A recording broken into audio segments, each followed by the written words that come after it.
good. Doubling up. Roger and roll with Atlantic.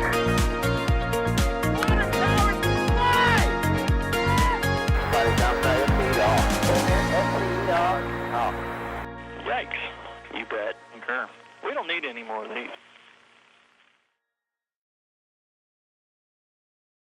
Good morning, space fans. We are standing by in New Mexico, pretty far to the north of Spaceport America. Jack is out there. He's got one of those ultra long lenses on. So way off in the distance, you can just barely see the roof of Spaceport America.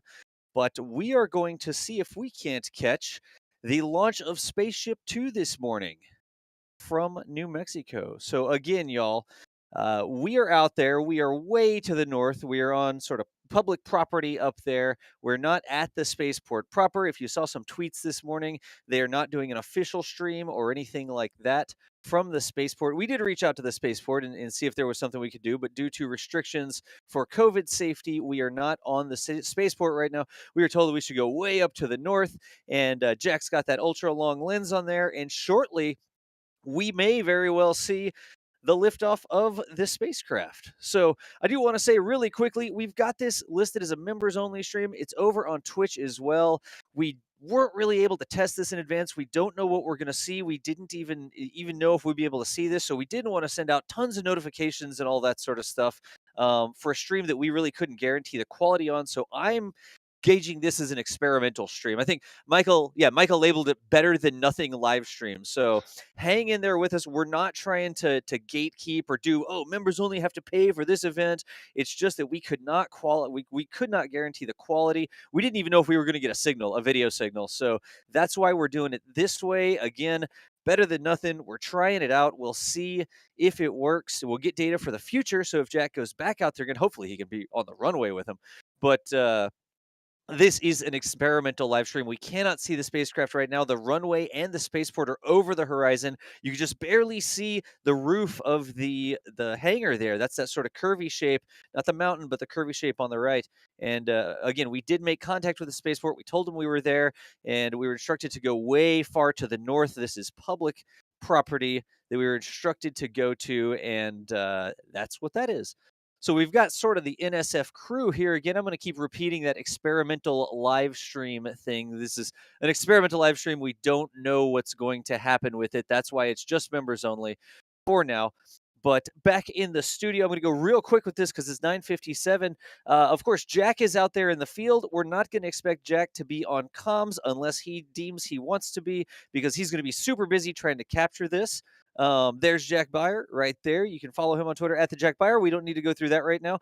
Thomas Berghart's in the studio. Thomas, say hi. How's it going? There you go. And Michael Baylor as well, and Chris Gebhardt are here too. Yes, we are. All right. Good deal. So again, we're just flashing through that. It's just a couple minutes away. As far as we know, everything's nominal, but I need to bring up that Twitter feed so I can get some real-time information.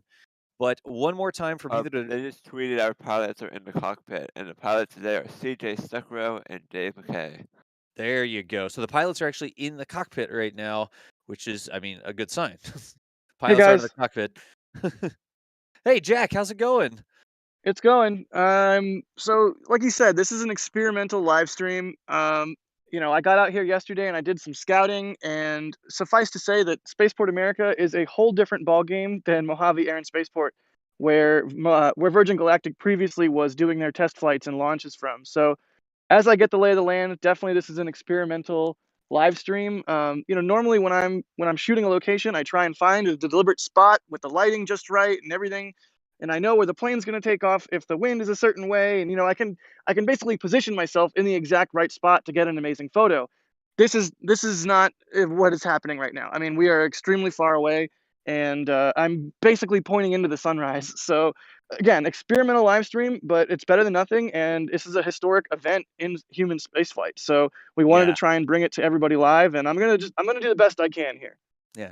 Jack, dude, we appreciate you rolling out there. You know how we roll at NSF. We try things, we see what we can do. We've never done this sort of thing here from this location way north of the spaceport. I've done a ton of stuff with the spaceport out there, that student rocket launch Spaceport America Cup that happened. So I've streamed from there before, had a pretty good indication that we'd be able to get a little bit of signal. But we did, I'll reiterate for everyone, we did reach out to the spaceport, and due to COVID restrictions, we could not actually go onto the spaceport property, but we did reach out and communicate with them. So we are standing by, and Jack is far to the north. We made contact with them last night, and they instructed us to the proper place to go way up here. It is to the north of the runway. It's like north of the runway is maybe the wrong way to say it. It's way to the north of the runway. But our understanding is Yeah. that it's going to take off in this direction and fly, well, way off to the side of us, I guess, is the right way. But Yep. I'm going to keep saying it over and over again. We're not trying to gatekeep and say, oh, this is a special stream you have to pay for. There is a public stream up over on my Twitch, but without being to guarantee exactly what we'd be able to see or if we'd be able to see anything, we didn't want to send out notifications to 200,000 people, especially after the really awesome streams we did with Starship the last couple days. We didn't want people to show back up and be like, what is this? So this is an experimental thing.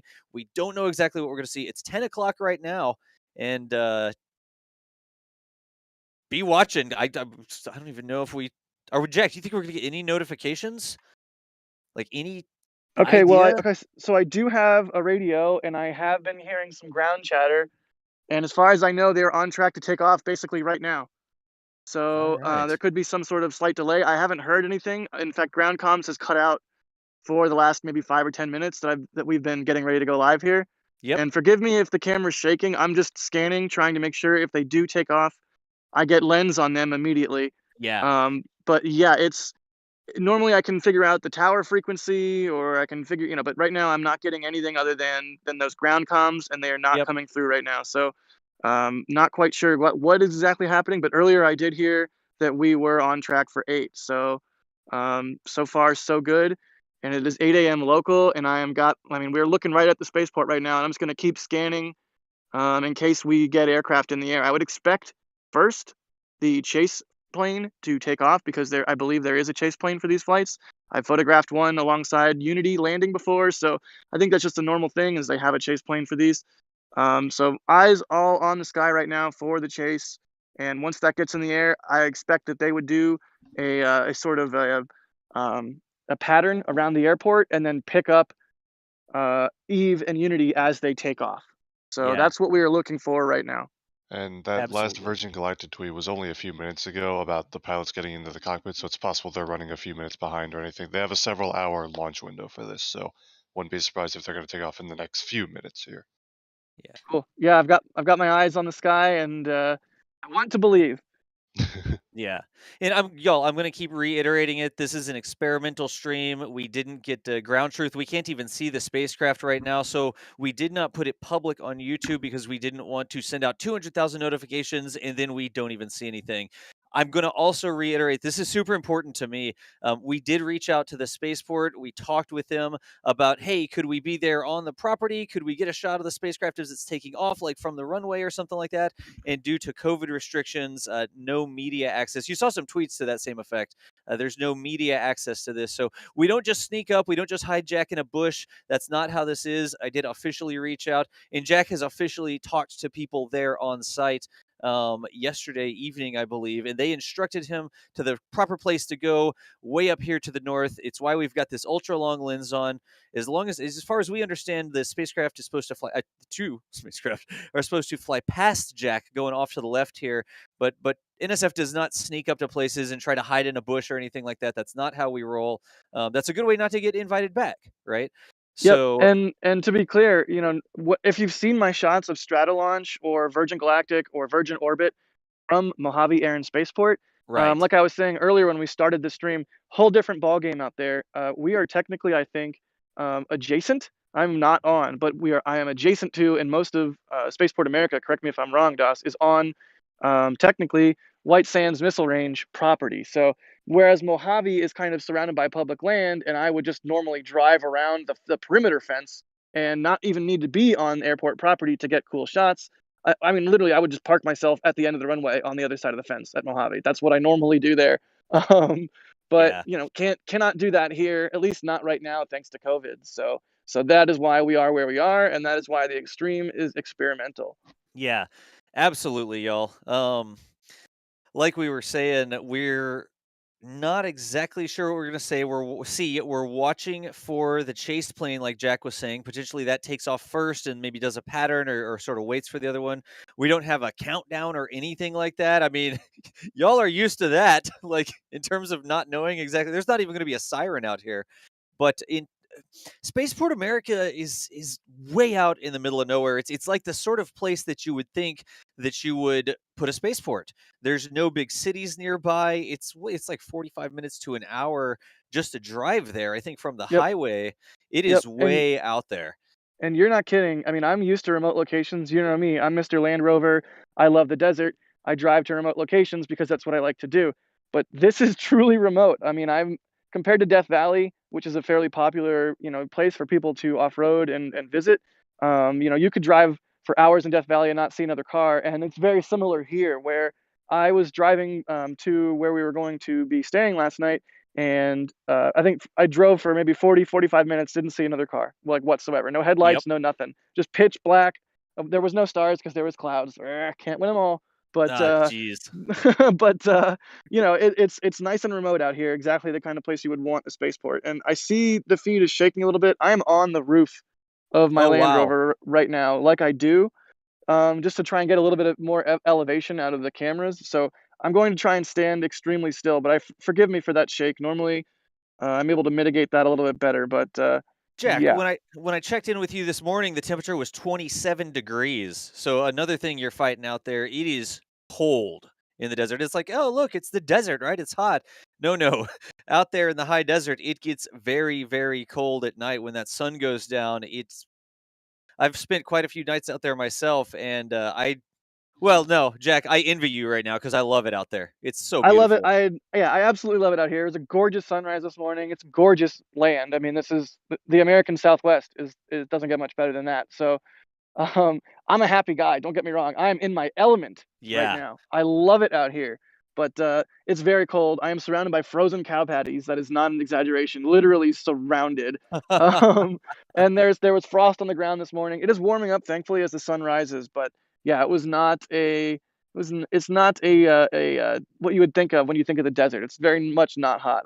I'm glad I brought all my cold weather gear to Boca Chica earlier this 2 weeks ago. It was taking up a bunch of space in my car, but it ended up working out because it's extremely cold today.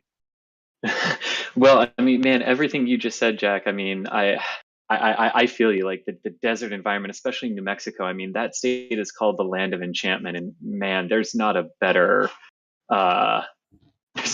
way to describe New Mexico. And I'm jealous that you're out there today, man. Yeah. Again, y'all, this is an experimental stream. We did check in with the spaceport. We were not able to get on spaceport property because of COVID restrictions. It's essential crew only, and I think we can all understand that this is a super important mission for Virgin Galactic. It's a big deal for the spaceport as well. If this goes off, it's the first human space flight from New Mexico, if I'm not mistaken.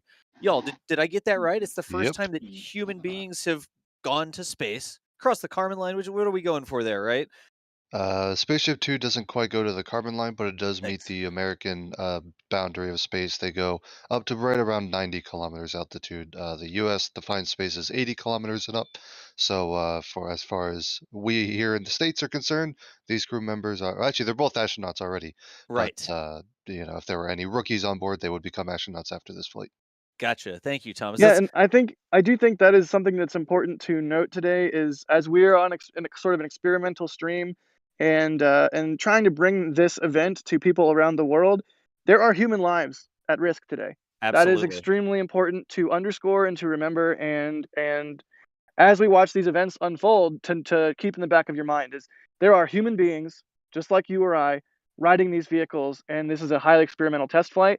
Obviously, Virgin Galactic is getting closer and closer to uh, starting off commercial flights with paying customers, but this is still a test flight, and that should be kept in mind. There are human lives at stake today, and we wish them nothing but the best. And of course, the last thing we would want to do is get in their way or make light of the serious situation.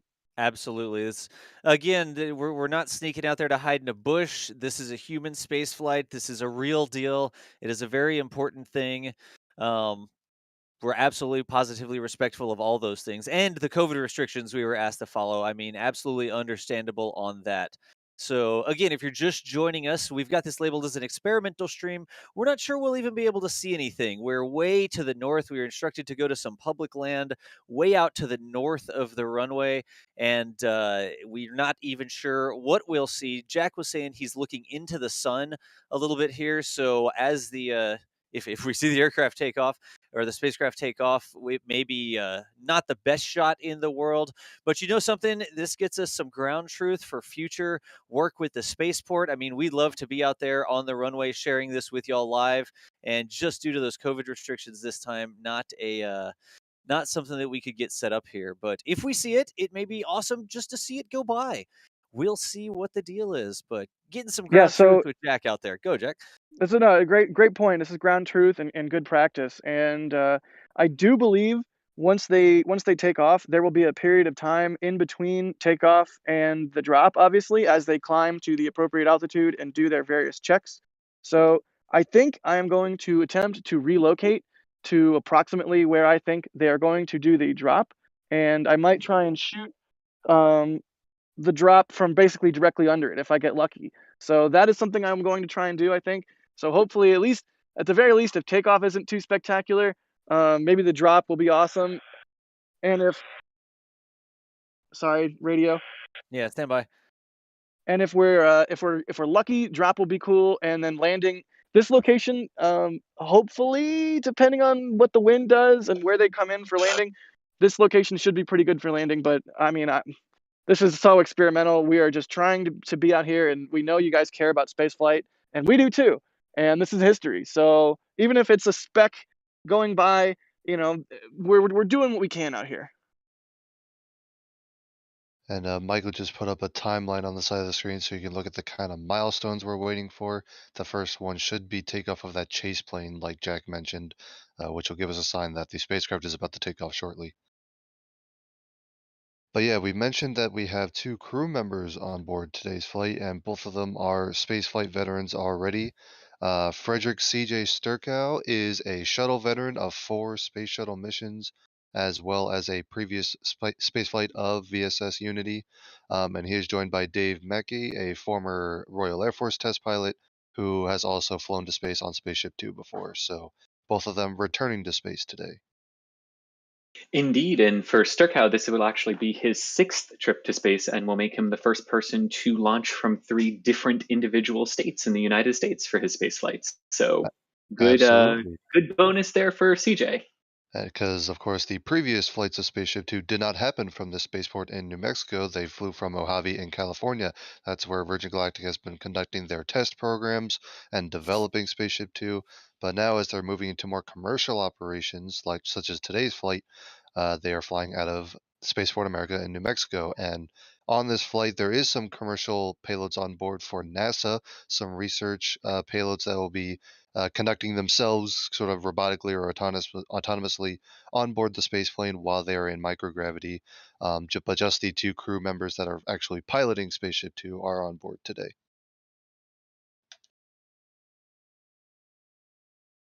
Yeah. Again, y'all, I'm going to keep explaining this. I know more and more people keep showing up. We are standing by to see if we can get eyes on the takeoff for the Spaceship Two here today. We're way to the north. We're nowhere near the spaceport right now. We were instructed to go up to public lands, and we're way to the north of the runway. Jack's got an ultra long lens on this. We're seeing if we'll be able to see the spacecraft take off. It's not going to be going right over us or under us. I mean, I keep saying spacecraft. Thomas, is that the right way to say that? It's the spacecraft plus the carrier? What's this Right, aircraft yeah. plus the So spacecraft? yeah, sure. So the Virgin Galactic way of getting people into suborbital space, if you will, they have a carrier aircraft which we call VMS Eve, which is just a jet-powered carrier aircraft that has kind of 2 twin fuselages, and in the middle of that is the space plane VSS Unity, which is actually the Spaceship Two spacecraft. So the carrier aircraft will carry the spaceplane and spaceplane/spacecraft, whatever you want to call it, up from the runway up to its drop altitude, and then release the spaceplane, which will then fire its rocket motor to get it up to a suborbital apogee. Excellent. Thank you. Thank you, Thomas. And like I was saying, y'all, I'm going to continue to repeat. This is an experimental stream.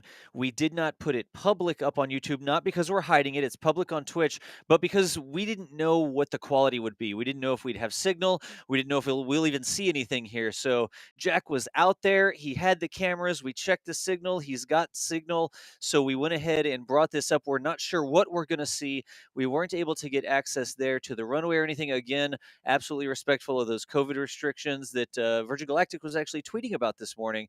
And we are way, way to the north. So I want to set some expectations. Even when this takes off, it may just be the speck of the plane flying by. We're not even sure what we'll see or what it's going to look like. We've never seen this takeoff from New Mexico before here, way, way to the north of the spaceport. So you can see the hangar of the spaceport is way off there in the distance. And Jack has some sort of super long lens on this. I'm not exactly sure how long of a lens it is, but he is a significant distance north because we did officially reach out to the spaceport, and due to COVID, we're not able to get access there this morning. But I want to make absolute sure we're not trying to hide the stream. We've tweeted it out. It's public on Twitch, and it's not like Jack is in a camouflage bunker somewhere hoping not to get bothered. It is something that we did reach out and talk to them about. So follow Yeah, their to be clear, instructions. I'm standing on the roof of my Land Rover wearing my signature orange hoodie. So There you not go. hiding. if Really we could quick, get a photo of that.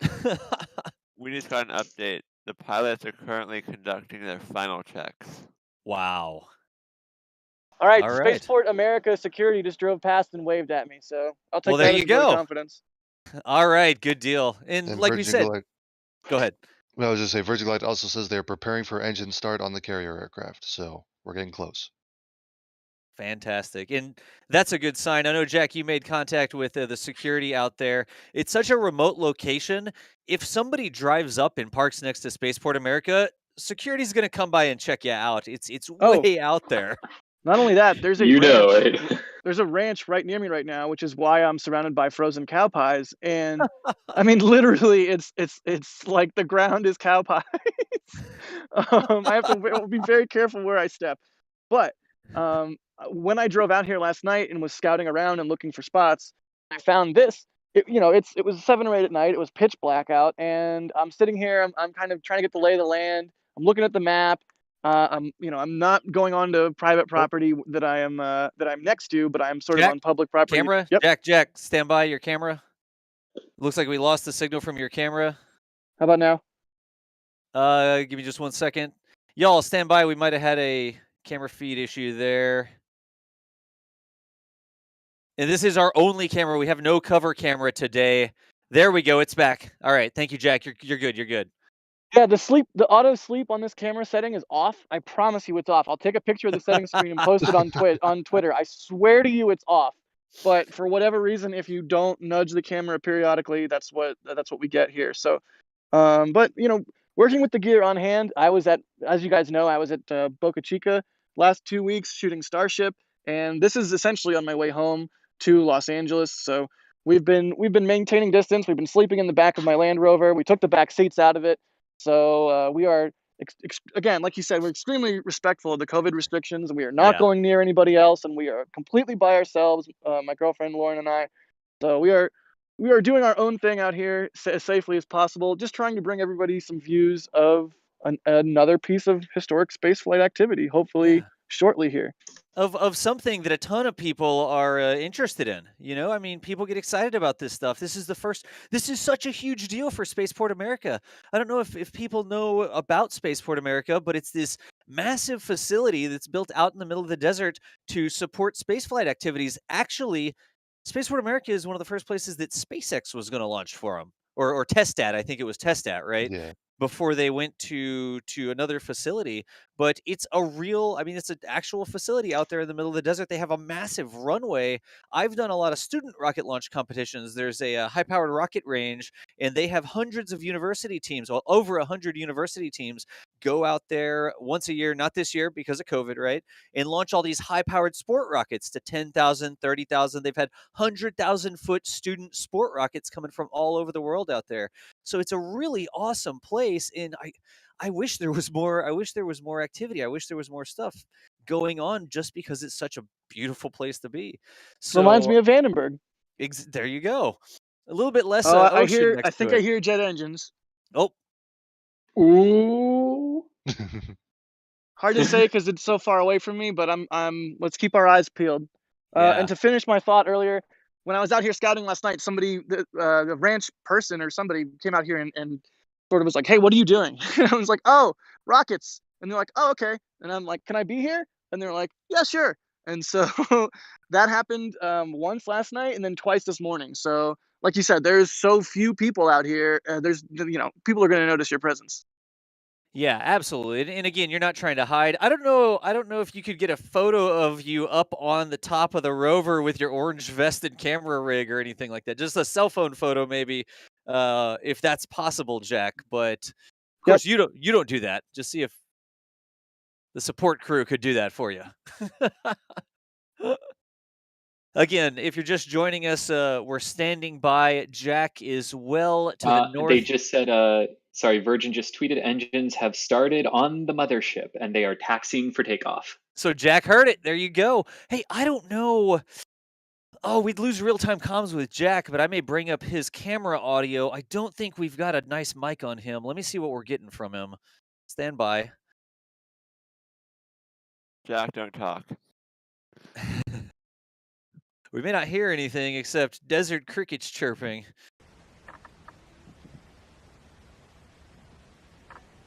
I think I just heard some photos being taken.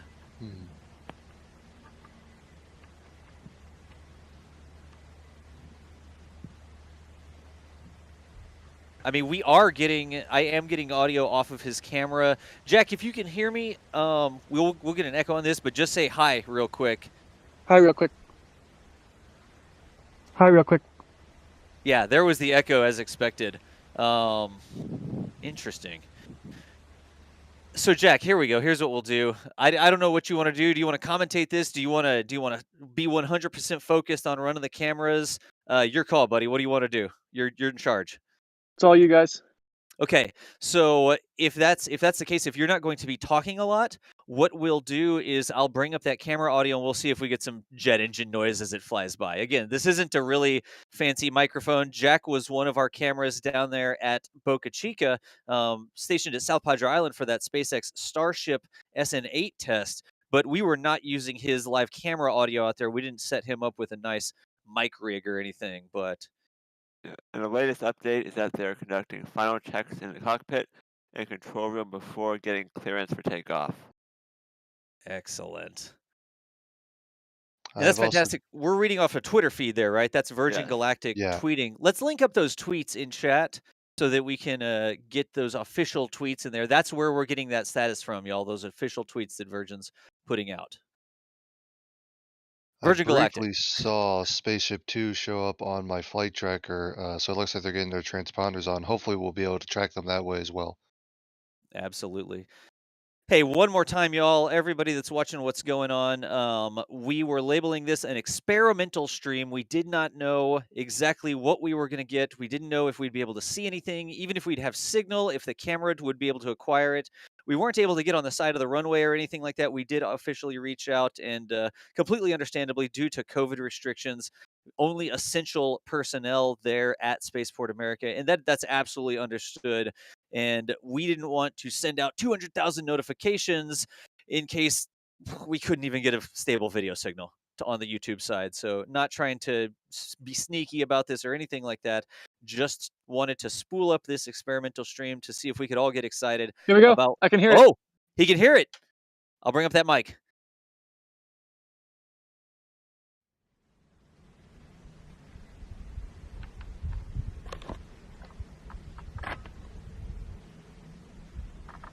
There. There it is.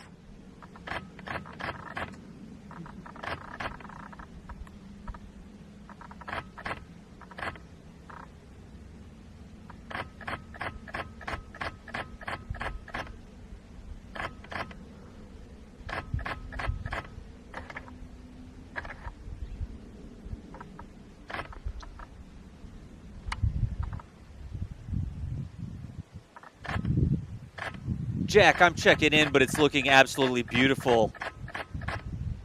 Look at this live feed, y'all. This is live from New Mexico. The first time humans have taken off from New Mexico on an experimental flight here, bound for space.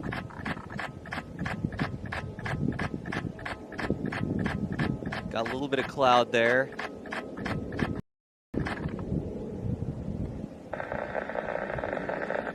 See if we can reacquire it. There it is. Jack. Look at Jack. The consummate professional. He tracked that thing the entire time. Wow. It's almost like we've done this before. Did everybody understand what just happened? That plane completely went behind the cloud, and when it came out of the cloud, Jack was still bang on it.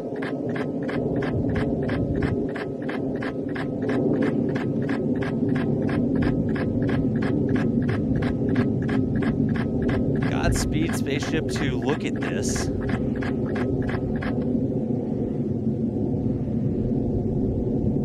That's outright incredible. Epic tracking, Jack. He's got to turn. It's gone all the way past him, and he's got to reposition his feet.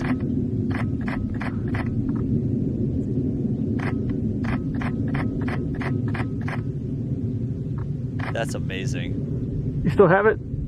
Yeah, Jack, it's been perfect the entire time. It went behind a cloud, and it came back out of the cloud, and you still had it dead center, man. This isn't Jack's first rodeo, y'all. He's taking some fantastic shots. All right, I want to go relocate to drop zone. Okay, go, go, go, Jack. You're clear. Killing camera. All right, sounds good. Go.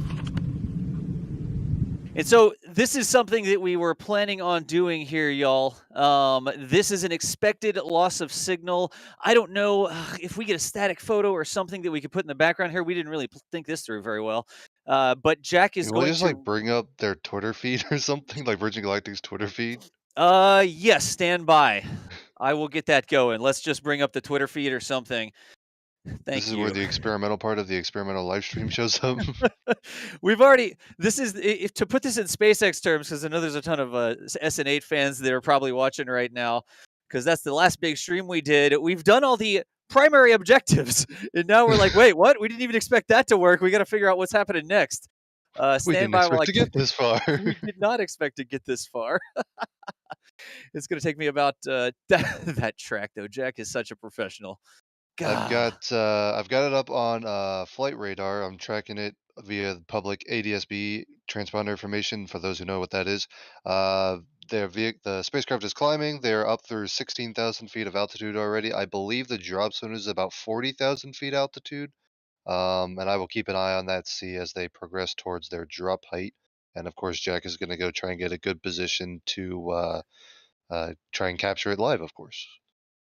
Yeah, and that is the plan here, y'all. We only have the one camera out there. It's just Jack. The drop zone, I think, is 50 or 60 miles north. And so what Jack's doing, he's packed up. He's going north. I think he's going to go 20 or 30 miles north. He's just going to drive for a specific amount of time and then hop out and point to the camera at the sky and see if we can get the release. We don't have camera coverage here, and I'm working on that Twitter feed. Thomas, if you could take it away for me while I do that.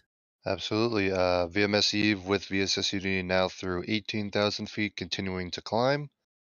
They are traveling to the north here from Spaceport America, flying north-northeast. And they will be following a sort of, I believe they kind of do the same thing most air launchers do, where they go into sort of a racetrack pattern to align themselves with whatever heading they want to conduct the launch from. And then once they separate, of course, VMS Eve will return to base. And I think the carrier aircraft doesn't land until after VSS Unity, the spaceplane has. But VSS Unity will light its rocket engine and ascend up to about a 90-kilometer apogee. They've been getting higher on previous test flights, so it'll be interesting to see what exact apogee they reach today. But the VSS Unity will go up to suborbital space, glide back down, and return to land at Spaceport America from the north. And the carrier aircraft VMS Eve will follow shortly after. Checking on our aircraft now, flying through 21,000 feet, continuing to climb. Again, I'm going to quickly look up where exactly their drop altitude is, because I forget off the top of my head. I believe it's probably around 40,000 feet or Yeah, I think so. it's 40 to 45,000 feet. Yeah, that's And kind of then neat. what's really cool about this mission, Thomas, I can give you a break on the talking real quick Yeah, if that sure. works. Is that after that release point that Thomas was just talking about, Unity will ignite its engine for the boost burn up to to bring it to a suborbital altitude of just over 80 kilometers. It uses the 80 kilometer boundary to space.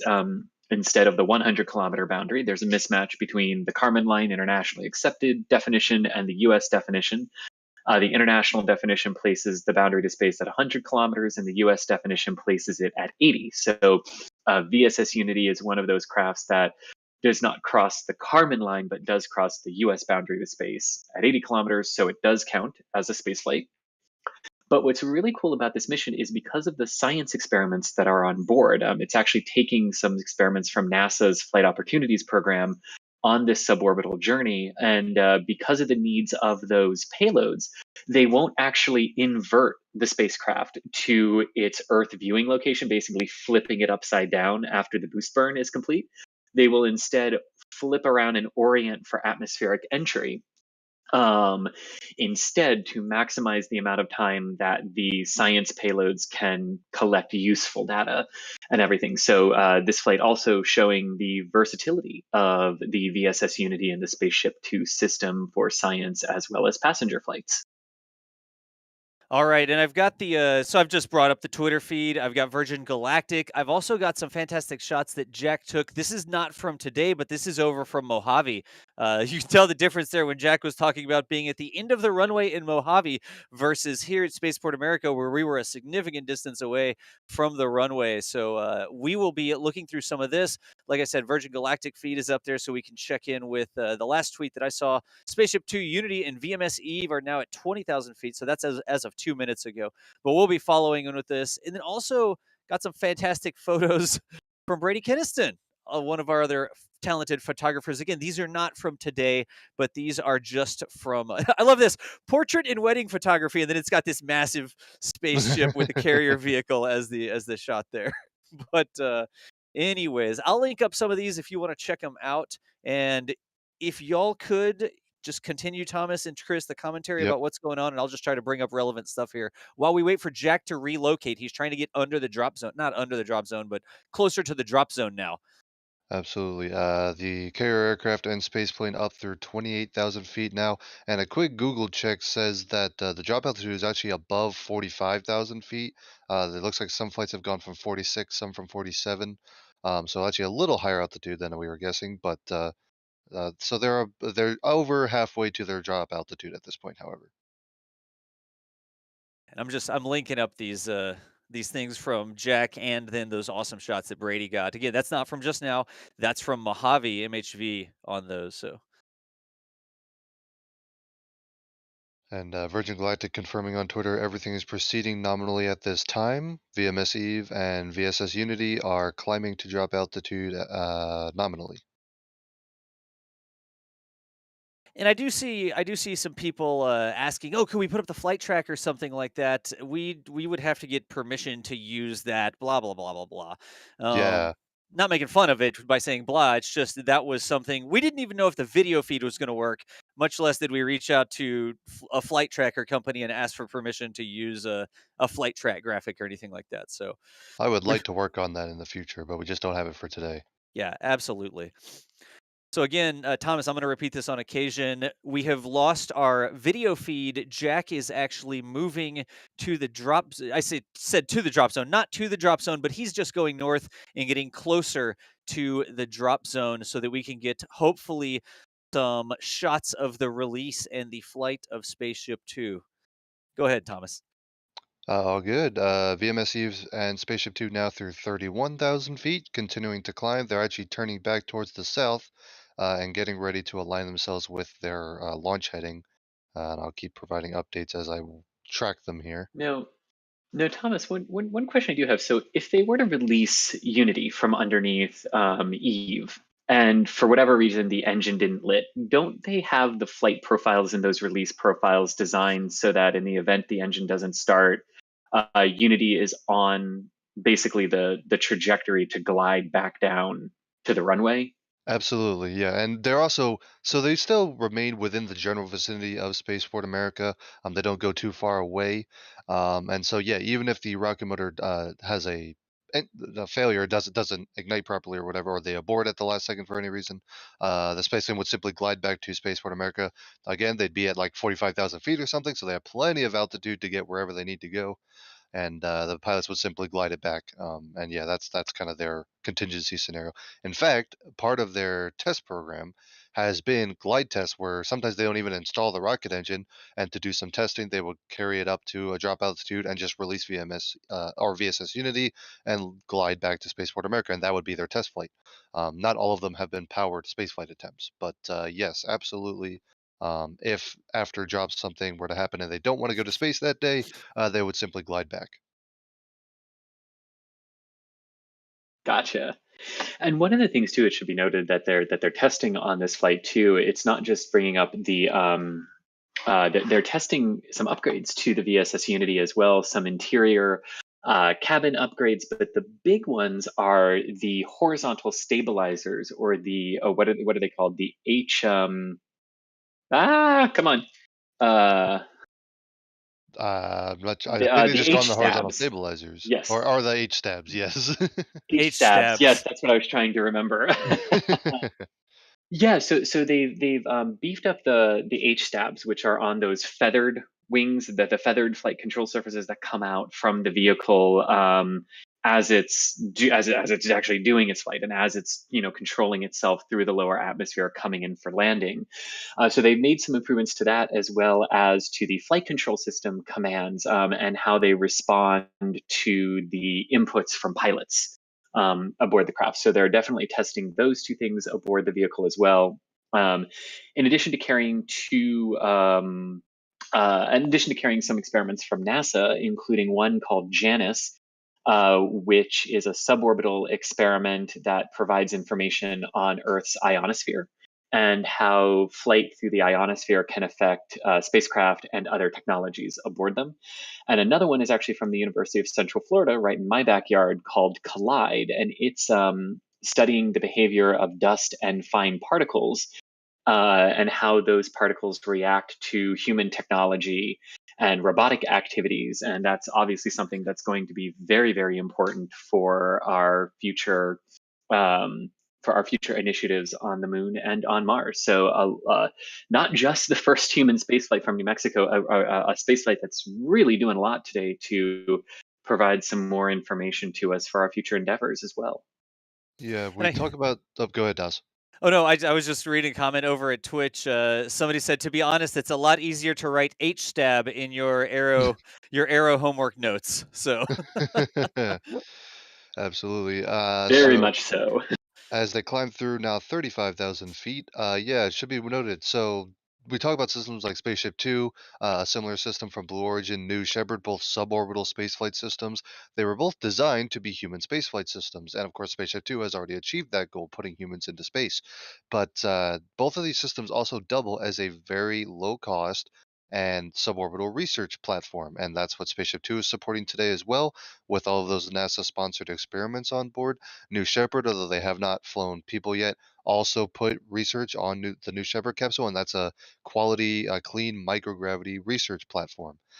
So it's not just about space tourism, which has some sort of whole sets of benefits to that too.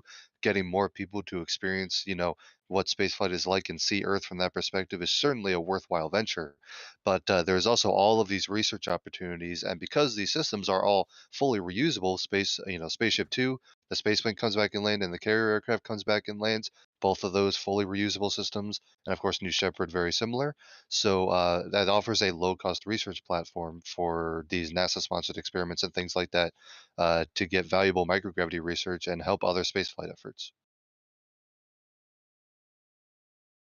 I just retweeted the tweet. I mean, everybody can see it when I retweet the tweet, but whatever. Can you bring I'm- up? We found that picture of Jack in the wild. I don't know if we want to bring that up. Yeah, stand by. I can grab that. Let's see here. So we were talking about Jack being out there set up this morning, and let me get that photo real quick.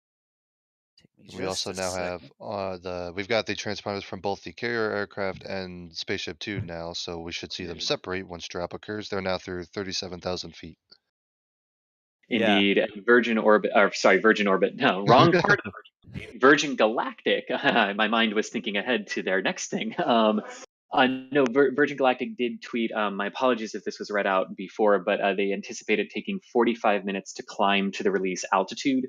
So, based on a takeoff time of 10:24, we would expect them to reach the release altitude just after 11 a.m. Eastern, or 1600 UTC is when we would expect them to reach the drop zone based on their tweet 7 minutes ago.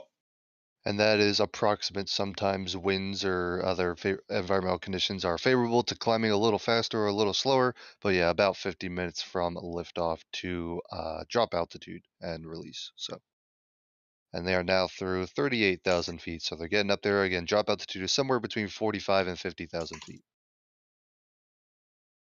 And I brought up the this is the photo taken of Jack. We weren't kidding when he said he was standing on top of his rover in an orange hoodie. We weren't kidding about that. That was this is literally the setup that Jack brought us that live video with shortly before. That's dedication right there. Good signal too. That's a good way to get signal. Chris, gee, you know how sometimes we don't have great signal at the Cape? Could you get on top of a Tesla Yeah, maybe? just Just get on the climb up roof of there? the Model 3. Yes. Stand on top of my glass roof Yeah. car. Yes. Oh no. That Gosh. that holds all the all of the all the necessary components for a great day. I say very sarcastically.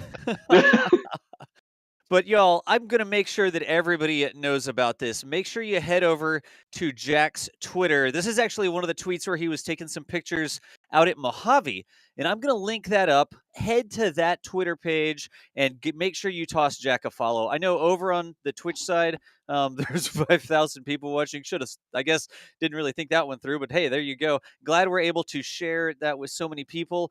Head over to Jack's Twitter and toss him a follow. He was rolling out. He was He was in a South Padre Island yesterday morning. I think it was wasn't it yesterday morning? He was still down at Boca Chica, and then today he's at Spaceport America in New Mexico.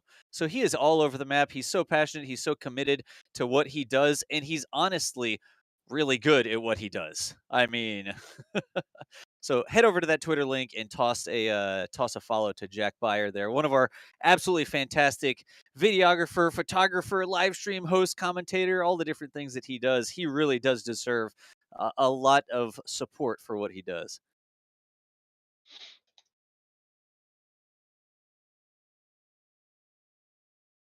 All right. And again, I'm going to reiterate, we did not put this live on YouTube. This was an experimental stream for us. Sorry, we did not put it public on YouTube. It was experimental. When we spooled this up, we didn't know if we'd have signal. We weren't able to test in advance, in the days in advance. I'm sort of a stickler for ground truth, and I'm like, no, I don't think we're going to tweet that out unless we're sure that we can get it going.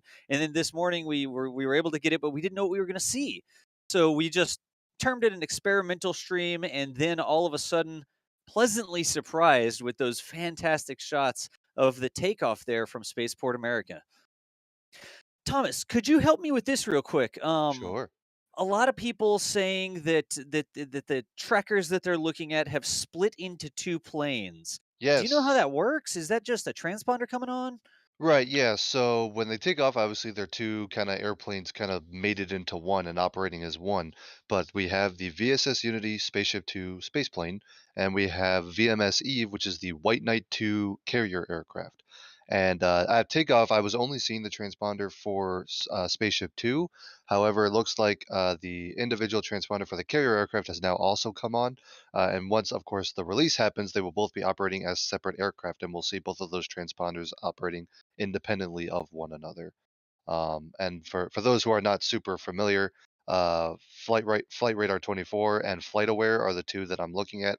Flight Radar 24 is the one that seems to be updating in real time right now, and they're doing a great job with their. It's a ADS-B tracker, if you know what that is for the aviation nerds out there.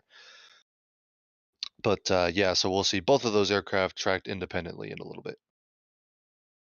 All right, and we're working on a lot of stuff in the background Yeah, and here. Jack's asking for an update here. We do have them flying. They are currently south of Spaceport America, and they're beginning to turn back west. I believe they're going to turn back towards the north and Ah, head. Yeah, it looks like they're flying. They are only at 40,000 feet right now, and drop altitude should be higher than that. So, I think they are turning back towards the north here. right. All right, good deal. Again, I did get some links here from people about using different flight trackers and stuff like that. Some terms and conditions. I don't know. We'll have to. We're talking in the background on what the deal is here.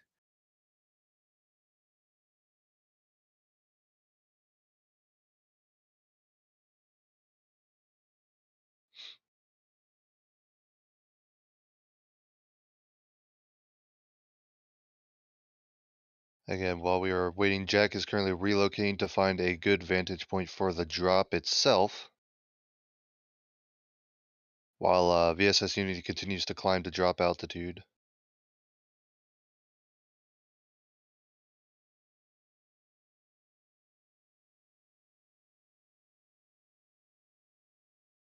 Aircraft continuing to climb now through 40,000 feet. Yep. And it was flying down to the south and then it's turning back to the north, isn't it? Yeah, it's It looks currently like it's flying west because it's in the middle of that turn, but yes, it's starting to turn back towards the north and should be heading back towards the spaceport a little bit. yeah.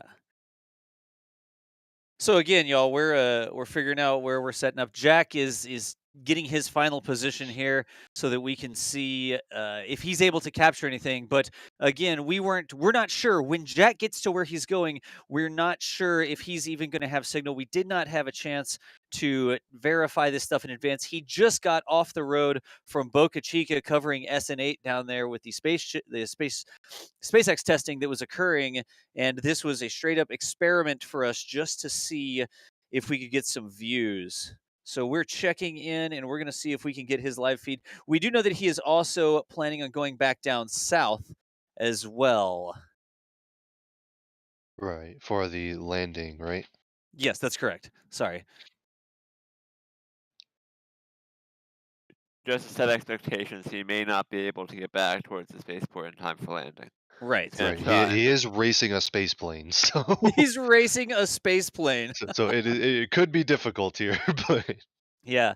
So he did get one of those robotic cameras. We shipped one of our long range robotic cameras with him, and we were hoping that we could deploy it somewhere over at the spaceport so that we could have live views of the beautiful spaceport out there while we were also getting video from the drop zone or the end of the runway or something like that. But due to those COVID restrictions, not able to get any media access. You saw those tweets earlier today that they were doing essential personnel only, and that's completely understandable for a test that's this important. But that's why we're at camera loss of signal right now.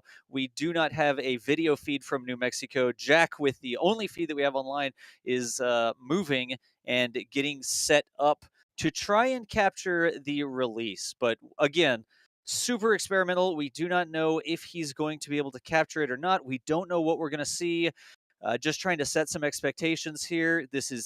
He's out there chasing planes. And if you've ever chased planes, chasing space planes, honestly, and if you've ever done any aircraft chasing, you know what it's like. Sometimes you get out there, you get set up, and nothing happens. You can't see anything. There's clouds or whatever. So we're gonna see what we could do. We told ourselves if we're able to get a view of this, we're able to get a video feed, we would share it with you. And that's where we are right now. Just updating everybody. and I can confirm that VSS Unity and VMS Eve are both turning to the north right now. They're climbing through 41,000 feet. They're climbing a little slower now because they're in the higher parts of the altitude, higher parts of the atmosphere, and the climb rate will be a little lower. But they are continuing to climb up to drop altitude, and they are turning to the north of Spaceport America, which is where the drop zone should be, if we understand correctly. So we're keeping an eye on that, but continuing their ascent. Uh, it looks like we've got some new photos from Virgin Galactic Actual here. Well, I guess maybe not actual. It's not in charge of. Anyways, whatever. Um, I d anyways, I'm just gonna let that one go. So we've got some photos of the takeoff. Wouldn't it be fantastic to have some live stream views like this? We'll continue to work, and hopefully COVID gets lined out in the future so we can get a little bit closer. You know something? I'm not complaining though. The view we had this morning was fantastic. That was way better than oh, well, that's just the size of the image. Making it bigger doesn't, I mean, enhance, but that's just going to pixelate it. Never mind. Yeah, we're broadcasting my desktop, y'all. This is literally, my desktop. Oh, oops, was troubleshooting a server. Let's take that over there. WinMTR, whatever. It's like a fancy trace route. And it does look, Thomas, are they continuing to turn here? Yeah, they're continuing to turn. They're flying northwest right now, up to 42,000 feet, continuing to climb. And I'll let you know. Hopefully, they should be getting to the north of Spaceport America, I believe, or maybe to the west, and then let the spacecraft launch to the north. I don't think we know exactly for sure. Virgin Galactic will likely tweet when they're at their drop point, so they're clearly not there yet. Yeah. And I am over there in the Twitch chat. I'm putting a link to the tweet that I'm showing on the screen there. That goes directly to the photo, I guess is what I linked.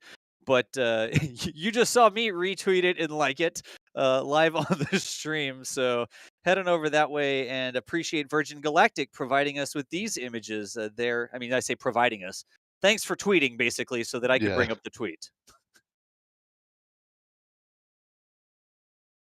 How are we doing on the track there? Continuing on? Yes, slowly approaching 43,000. Again, once you get to these higher altitudes, you can only climb so fast. There's only so much air.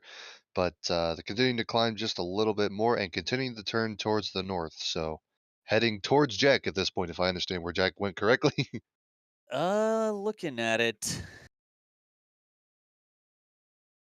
Yeah, Thomas, I'll show you where he is. Okay. Problem is doing that without showing everybody else exactly where he is. Right, yeah. Don't want to DDoS Jack real quick. Yeah, exactly.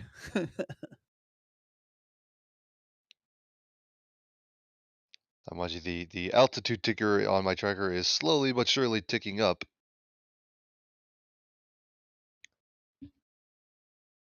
According to Flight Radar 24, they're at 42,975 feet, which is why I'm waiting to say 43,000.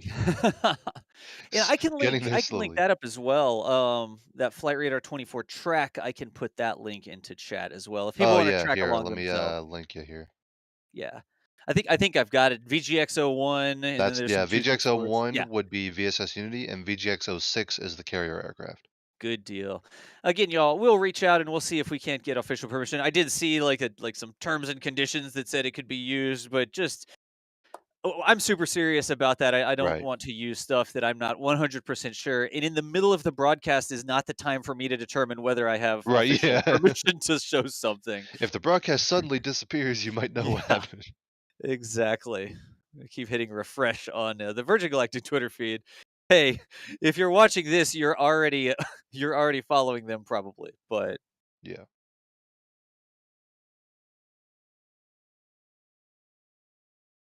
Yep, continuing the turn towards the north. They're on heading 318 right now, which is northwest, and through 43,500 feet now. Not a super fast airplane. Their ground speed's only 250 knots, but just it's Thomas, more about getting it up to altitude. Go ahead, Michael. do you see the chase plane on flight radar though? Is that a good sign where it is? The one by Spaceport America, right? And 24, yeah. Yes, so that is likely to capture imagery of that final landing. Okay. They're not going to be used for that plane is not capable of getting up to 45,000 feet, but Yeah. it will be used for imagery on the way back down, I believe. Yes, and they're just Uh, gonna be orbiting the airport. No pun Okay, intended. so they're not on the northern side of the airport. that's Yeah, correct. no, they should be. I think that is only for landing imagery, if I bet. Okay. Yeah, I didn't know if they're like the planning chase on plane gliding. the chase plane took off after the mothership in Unity, and it was a Pratt plane. So I don't expect Yeah. that plane to be up at 43,000. Yeah, for Actually, sure. right as I cut the feed to you guys, the chase plane came and beat me up a little bit, which is hilarious.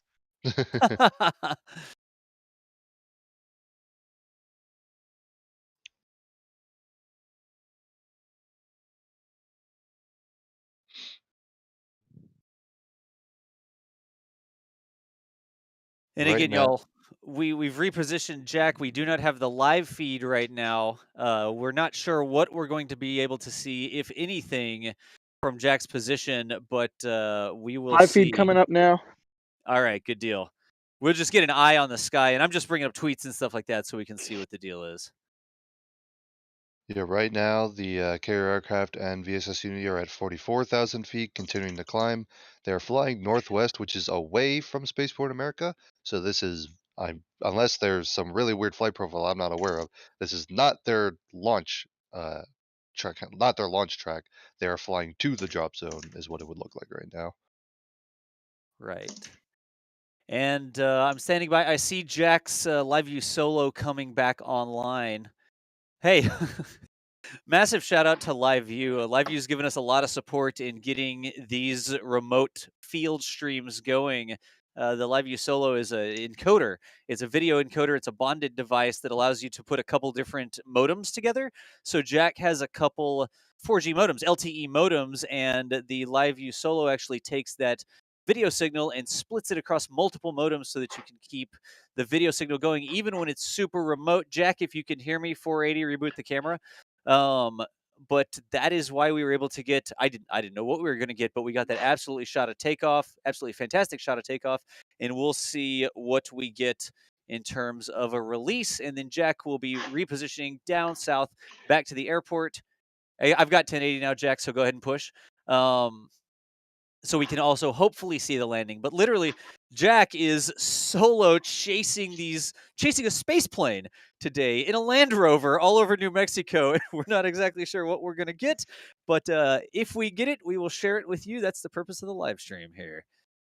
And the carrier aircraft and VSS Unity both continuing to climb. They're up through 44,000 feet now, so still climbing towards that drop altitude. And Jack, And I've got good numbers. You're on 2 modems right now, but the numbers look good, so I'm going to go ahead and bring up the feed. Stand by. Go ahead, Thomas. Sorry. Yep, and they're just continuing to turn towards the north. So the drop zone is looking to be to the north of Spaceport America, where they will release the space plane and it will begin its flight to space. And they just confirmed that all is on track for that. Rising to release altitude, they say. Perfect. Everything proceeding nominally at this time. We'll bring down that wind noise there. I don't know that we would hear anything on the camera I don't think microphone. you're going to hear anything. But it looks like we've reacquired Jack's video signal. Looking at a bunch of cell phone towers. I wonder, I'm not sure the direction he's facing right now, but I wonder if that's where we're getting the signal from. It's possible. I don't know which way he's looking right now, so.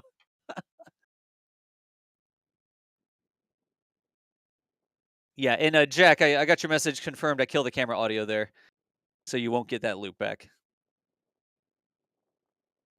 You could just say that out loud if you want.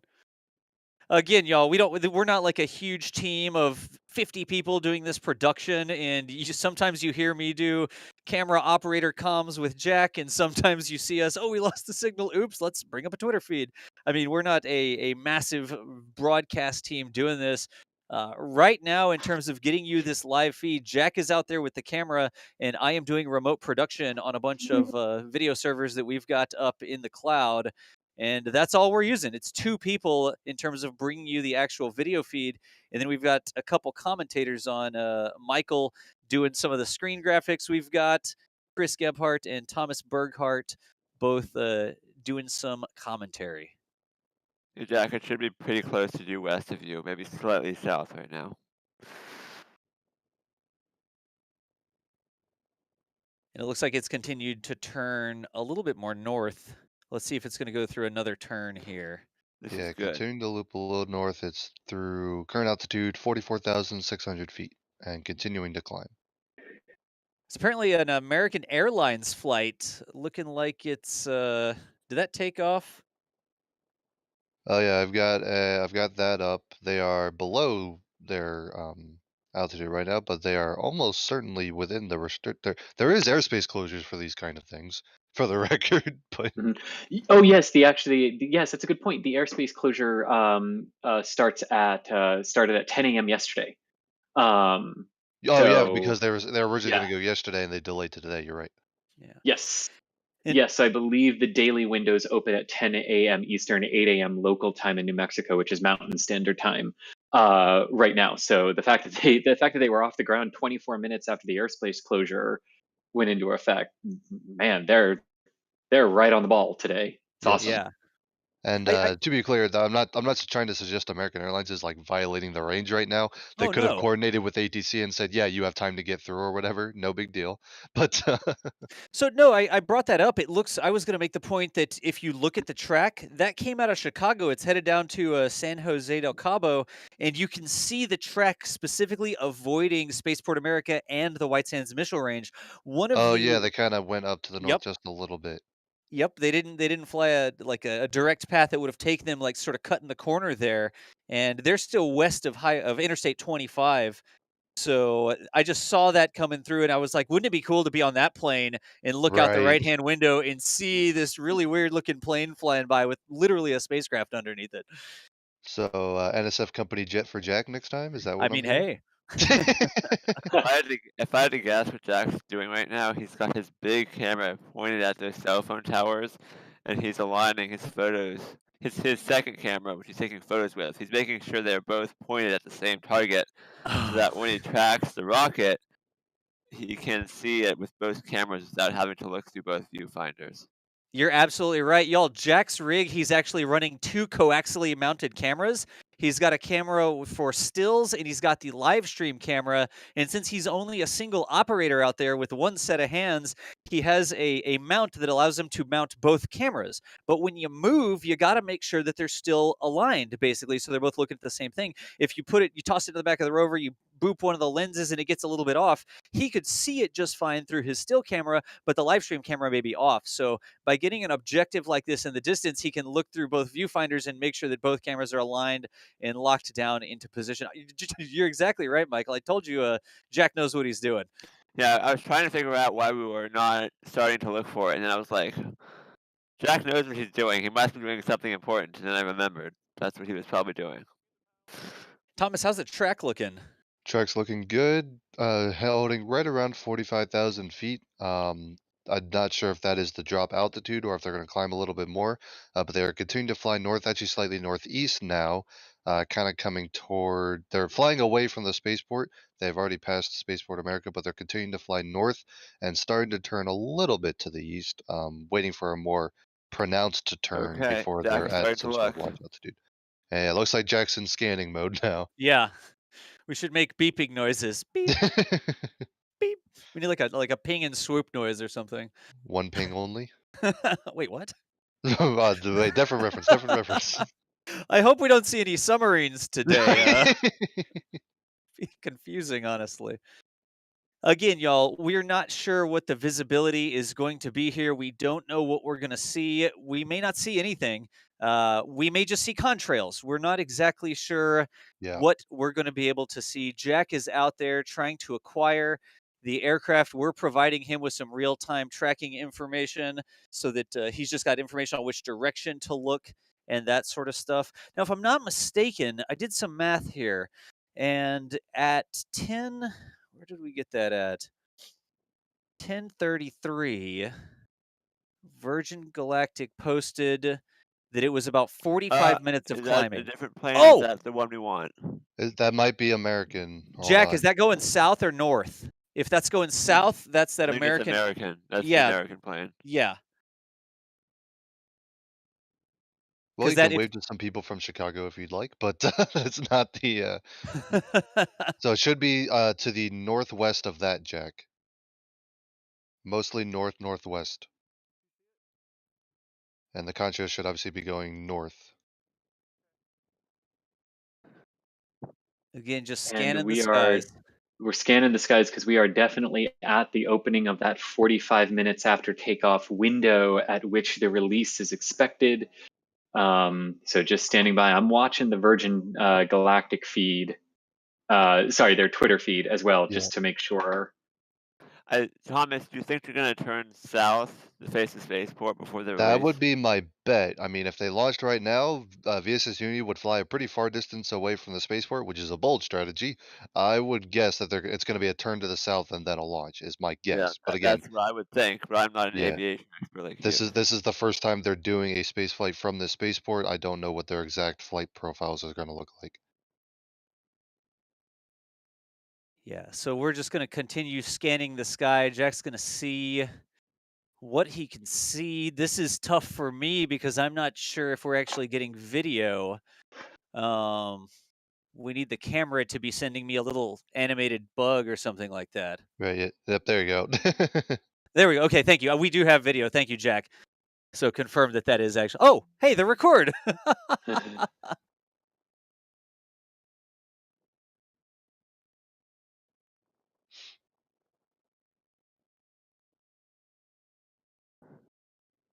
That's a good way to tell us that we've actually got got the feed.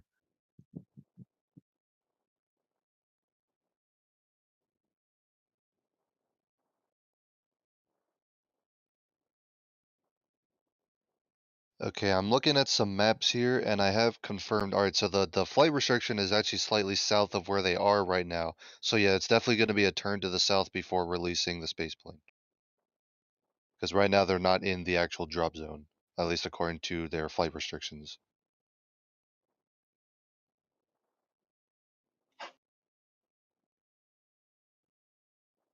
And I think once they turn, they will start to get closer to Jack, so that might help us. And they are Right. turning now. So Yeah, they are this is good. turning. They're now going northeast, it looks like.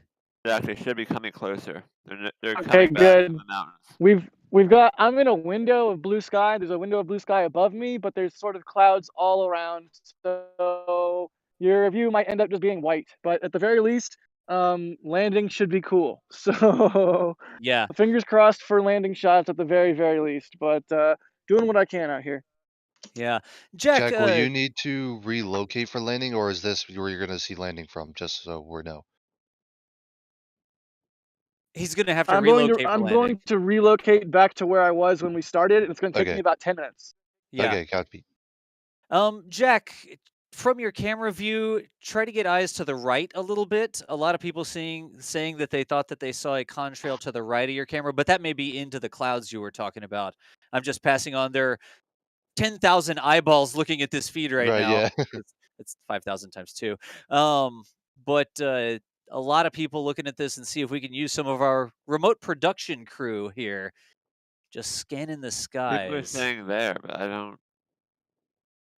I mean, But I saw actually a over there. contrail, but that was that we had a Yeah. commercial flight fly through earlier. Chat says back left a little bit. Chat controls the camera. Yeah, it's Twitch plays Right, yeah. spacecraft tracking, spaceplane tracking. Is that a contrail out there? I'm gonna bring this onto the It right. looks like an old contrail from that flight we saw earlier. That doesn't look like one that's fresh. Yeah. I mean, this is exciting. Hey, we're all scanning the sky. So many people are excited about this. Exclamation point up! Exclamation point up! Exclamation point right! Yeah. Exclamation point right! Okay, I'm gonna Jack, bring up. it should be more and more to the north now. Yeah, the space plane is holding at 45,000 feet, so it's possible that's their drop altitude, but they're continuing to turn. They're now facing east. They should continue turning until they It's there. face Wait, no, I saw it. I did see it. Where? Back to the. It was back to the left a little bit. I saw it. I brought up the high quality Yeah, feed on my Chat big is monitor. going crazy right now. There it is. Right there. there. It is. There it is. Jack. There it is. Wait, There is it it is, going yes. the right way? Yes, it is. That's it, Jack. Hold it right there. Top of your top 30. It's top middle of the frame. Yeah, Top it's center just above frame. that cloud. That's There, it. right in the center. That's it. Nice. Chat, good job. Jack, it's 25% on the right Okay, frame to the now. right, to the right, to the right. A little bit to the right. Remember, there's a delay here There from you the time go. that Jack hears There you this. go. Hold it there. Down a tad. Just want to keep it in the center, but you're looking good. I told you, Jack, a VR headset. We need to get a VR headset. You put on the VR headset. We split it off the camera. Right more, Jack. Right more, Jack. Yeah, it's bottom right of your frame right now. There you go. This is exciting. It's just above those clouds there. All right, A little centered bit to up, the Jack. right. Yep, to the right again. And Virgin Galactic confirms L minus 10 minutes. 10 minutes away from release. There we go. It's gonna get closer, I think. Yeah, it is. Yeah, I'm continuing to track them. They are at 44,400 feet. That looks like to be their drop altitude for the day. No, clouds. What is this? Do we have technology that can remove clouds? Like, I know we can make rain clouds and stuff like that, but head to the right, Jack. We may have lost it behind the cloud there. You know, it's peeking in and out. Yep. Continuing to Okay. turn, they're now Now flying we're pretty behind much the due cloud. east. Yeah. A little bit more to the right, Jack. Yeah, do like a half frame to the right. It's behind that cloud bank now. I mean, cloud bank. It's behind that. Yeah. Hey, any ologist in the house? What type of cloud is that? I was going to say it's behind the cirrostratus cloud or whatever, but I don't know. Jeez. Let's go with that. Circo Cirrus. I like that. Yeah, I don't know what you just made up, but I like it. Now turning southeast. It's a cumulus can't see us cloud right now because I can't see the spacecraft. And Virgin Galactic confirms that Spaceship 2 is on internal power. Excellent.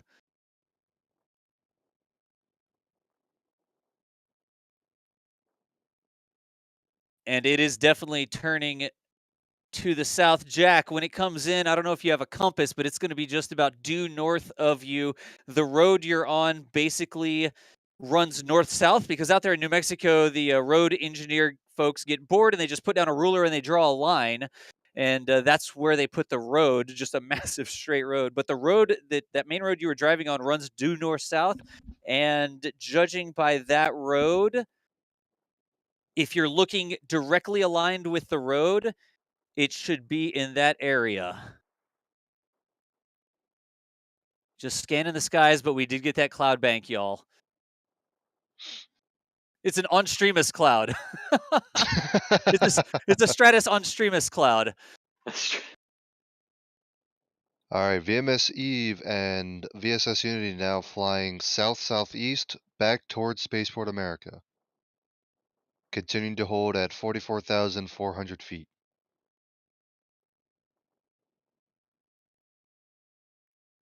Yeah, Jack, just be looking directly aligned with that main road, that north-south road that goes from Ingle, the train track crossing there at Ingle down to Spaceport America. I've driven that road lots of times myself, headed down to the student rocket Hey, launch.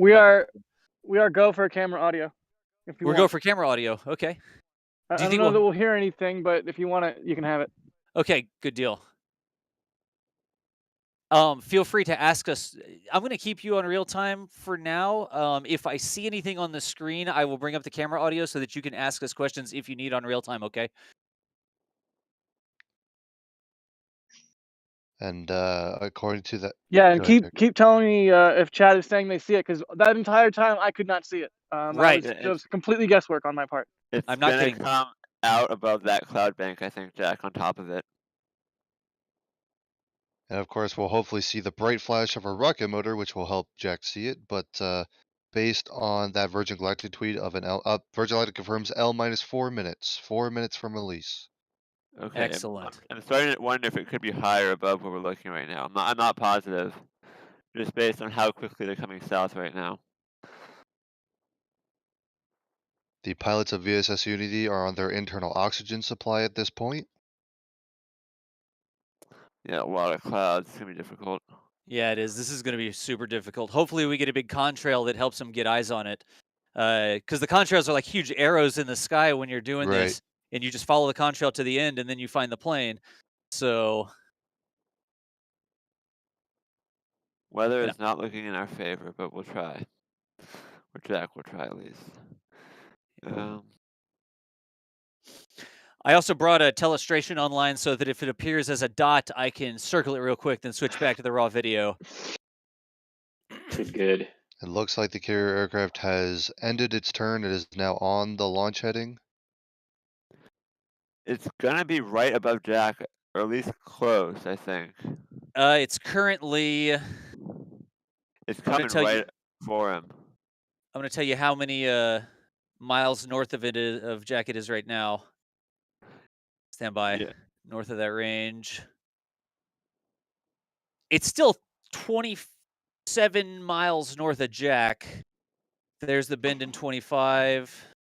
US 1. Yeah, it's still about 25 miles north of Jack, y'all. Again, those clouds are going to make it super difficult. It's bright out there. Looking at the camera viewfinder, trying to see if we can see it. Super difficult to actually It's acquire traveling this. at 5 miles per minute right now. Wow. So it's gonna We be got it's 2 gonna minutes be to pretty release. close to above him, I think, but not quite above him. Jack just sort of scanning the sky here. Mission Control That's reports go for release in under 2 minutes. Jack, you good? He may be not looking at the camera, looking at the sky with his eyes or binoculars or something. Yeah, I think that's what he's doing. Yeah. You know, somebody could do the math on this.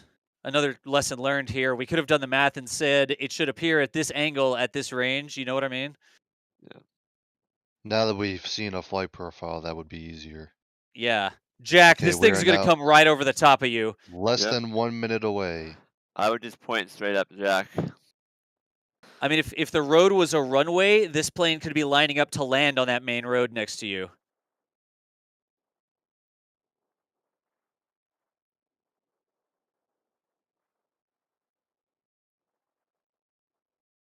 Again, we are waiting for release imminently. Could be any second now. And hopefully Jack will be able to pick it up when it lights that rocket motor. Yep.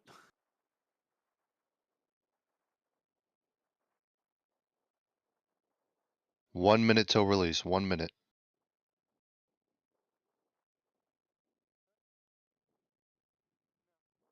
Again, y'all, I can't stress how difficult this is to The clouds are just killer. spot this through the clouds with the bright sun. And the sun's actually going to be hitting Jack's monitors a little bit there. He's looking north, so hopefully he has a little bit of shade on it. But out there at 9 a.m. Oh, there he there it is! is, there it is, He's there it got is. it, Jack! You've got it! You've got Oh it! my God! Wow! Directly overhead, we are about 30 seconds away. Folks, if anybody was going to find that thing in the sky, it was Jack. At 20 seconds before release, Jack finds it, approximately. Look at this. You can see Spaceship 2. There it is, Up, release! release. Ignition. And we had a short Okay. ignition. It looks like engine has shut down. They aborted. Okay, they've aborted. Yep. That is, they have this system designed to handle the situation. So, Unity will now glide back to Spaceport America. And that's exactly why they were on this specific heading. Vehicle not looking like it's under power, but it is on a heading. It's on a trajectory here to go back to the spaceport. So all it has to do is glide on home. And this is why they use a hybrid propellant, not a full solid rocket motor, because a hybrid system can be aborted, but a solid rocket motor cannot. And that's a great track, Jack. Now, pretty soon Wow. Jack's going to fall over backwards here, it looks like. So we may lose it for a second. Okay, the carrier aircraft has broken away, climbed up to about 46,000 feet. And Meanwhile, the call on this, I'm not sure. I think Jack may continue this track. I don't think he's probably going to try to. Yeah, he's not going to have time to move. Yeah, because to they didn't move. get very high. Don't. Yeah. Yeah, I would Yeah. just do your best from here, Jack. Yeah. Again, y'all, I'm going to point out, Thomas, I know I cut in on you, but I'm No, going to you're point out there are humans aboard the spacecraft right now. Jack's hitting the top of the tripod here. So Yep. super serious. Looking like, as planned, they are gliding into a landing there at Spaceport America. Jack's going to have to reposition because they're almost straight over the top of him right now. Right, yeah. Luckily, I think he's got it with his own eyes, so he'll be able to pick it up pretty quickly. Right. VSS Unity has now descended through Wow. 34,000 feet, and there you go. Yep. You can see that motor. The motor looks like it's still smoking. Yeah. From that Yeah. shutdown. Jack, you're on the still camera. I know I'm not sure if focus might have got bumped on the live stream or if we're just looking through clouds while we were repositioning there.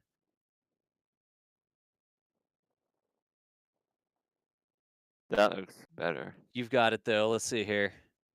Channel. There we go.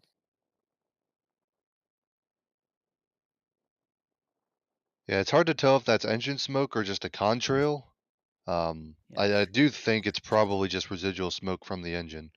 Right. But continuing the trajectory on towards Spaceport America. Remember, Jack's operating two cameras, single person operating two cameras right now, and he is taking the stills as well. I would really like Virgin Galactic to give some official update as to what exactly is going on right now because they have not tweeted since we saw release happen. No, but definitely an abort there. Yes. It looked like the release came at 9:15 Mountain Time. And we did see that initial ignition of the engine on Unity, and it very, very quickly shut down. But what we were saying earlier, this is why, and I asked Thomas this earlier, right? If they should have an issue after they release from the aircraft, this is why they're on the trajectory that they're on, why they release on the trajectory that they're on, so that Unity can glide back to Spaceport America for a landing, which it is doing right now, Right. but definitely did not reach space after that engine abort shortly after release from the aircraft. VSS Unity has now descended through 27,000 feet. Again, they're gliding down. They have no power right now, so they are a glider, returning back towards Spaceport America. In fact, they It looks, just flew directly over the spaceport. from what we could tell there, it did look like the plane was flying well, though. You never know why it aborted, so I would say that's a good sign that it seems to be flying smoothly right now. Yeah. It just crossed over the chase plane they had out there, it looks like. So, Jack, Now the I'm gonna let's let Jack make the call on this. Jack, are you planning to move? What is your plan here? I think we've lost visual on it here. You may be able to see also Yeah, down. I don't have visual. I could jam to a different spot if we think I have 10 minutes, but I don't think we do, honestly. No, it's probably more like minutes, so in single digits. Could we at least get the landing of the carrier? Yeah, you could go Yes. back Oh, for that's that. true. Okay, Yeah, Jack. relocating. Bye. Yeah, go, Jack. Go, go, go. Again, y'all, expected loss of signal on Jack here. He is literally chasing this event around the desert in his Land Rover. Stand by. We'll get the video, Sensor or we'll cleaning. get this back up. Yeah, sensor cleaning. But again, this was a full-on experimental live stream for us. We put it up over on Twitch because Twitch has always been sort of an experimental ground for me. I know the normal viewers on my stream would understand if we went live somewhere and we didn't see anything. I mean, I tried to stream from all sorts of places where I don't have signal sometimes. And so over on Twitch, they sort of know about that. But we got everything online, and it looks like we had fantastic views, not only of the takeoff, but of the release. Unfortunately, it does look like an abort on the trip to space. We saw a brief flash from the engine, but it did not continue on, and the spacecraft then gliding back down towards a landing at Spacecraft America. That's why they did that big turn and that whole pattern that they flew. They think about this stuff. I mean, they don't just go up there and try to launch this thing. They actually have all these plans in place, contingencies, what happens here, what happens here. Consummate professionals across the board, protecting the mission, protecting the human life there, because the mission was to take humans to space. So Jack is currently relocating. We are going to not bother him at all, and he's going to see if he can get down there to capture the landing either of the, well, he's probably not going to capture the landing of the spacecraft. Maybe we'll get the landing on the carrier aircraft there, but he is moving back down to his other position. Whew. All right. Little, I was pretty excited Unity's when he currently captured. at 17,000 feet and heading north as it circles the spaceport. Right. Yes, VSS Unity now flying north. They're flying a right-hand traffic pattern, for those who are familiar. Does that mean they like turn to the right or something? Or Right, so if you're flying a traffic pattern, you have if you fly up the runway and then you turn right 180 degrees, fly past the airport, and then another 180-degree turn to meet up with the runway again, that sort of oval / rectangle, whatever you want to call it, is a right-hand traffic pattern. And of course, left-hand would just mean turning the other way. Gotcha. Looks like the chase plane is just underneath or getting into position to maybe chase. Yes. I'm not sure if they're going to turn and follow, or if they were just trying to get eyes on the exterior of the spacecraft there. VSS Unity through 15,000 feet and continuing to descend. Of course, the carrier aircraft, White Knight 2, has stayed pretty high. They're still at 46,000 feet, and they're going to stay up there until the spaceplane is safely on the ground. They don't want to interfere with the glider because they have jet engines. They can stay in the air as much as they need. Yeah, you And too, And right? Yep. Virgin Galactic confirms that Unity is headed home, and more information will be shared when we have it, is what they say. Likely not the tweet they expected to send, so I understand the slight delay. But And they're also they're a publicly traded company. yes, This was a event that will change the stock price, so they have to be very careful with what sort of information they put out. Absolutely. So before they say anything, they're going to make absolutely sure they understand it. Of course, we have the live video there showing that it did abort, but okay, good. All right, we've got clips and stuff like that, it looks like. yep. VSS Unity now descending through 10,000 feet, making its final descent. They have actually crossed over the midpoint of the runway. Now changed over to a left-hand traffic pattern just to confuse us all. And they're going to be making one final turn onto the base leg and onto final. For those who know those turns, a 180-degree turn to line themselves up with the runway. It looks like they're going to be landing runway 16 at Spaceport America. And there we go. They are entering that final turn. Again, they're through 8,000 feet. That's relative to sea level. I should probably look up. Spaceport America is at an elevation of 4,500 feet. So, yeah, they're actually only at about 3,000 feet right now, as they are through 8,000 feet and continuing to descend. Yeah. Again, here's that tweet from Virgin Galactic. The official word: Spaceship 2 Unity is headed for home. Going to share more information once they have it. And Jack is currently relocating. We will see if we get that live feed back online. I imagine video of a Land Rover tearing across the desert down there, and Jack throwing the tripod out of the vehicle as it skids to a stop sideways to see if he can capture this. But Jack out there solo chasing this event. He was standing on the roof of his vehicle earlier, and here we are. Whew. Again, we Y'all, don't know if Jack will get there in time for VSS Unity, but he's going to try his best. He is racing a spaceplane, and spaceplanes are pretty fast. as it turns out.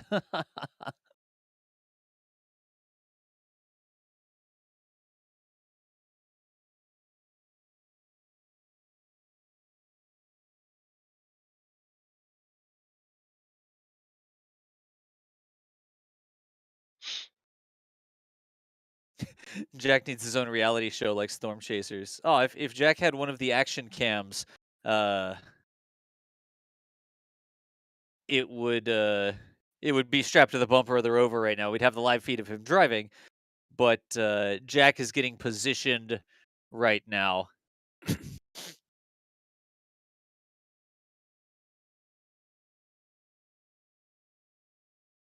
Jack saying he had some visual on it while he's chasing it.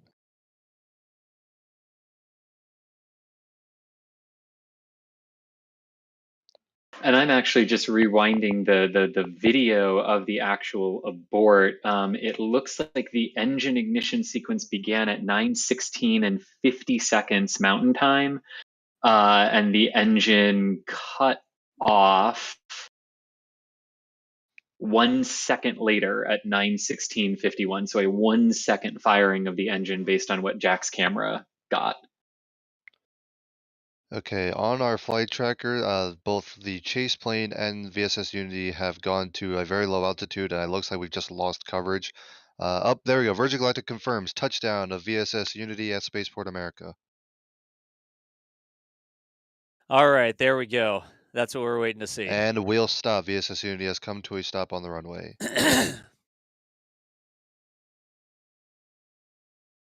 Okay. Whew. Good to hear that the space plane is back on the ground.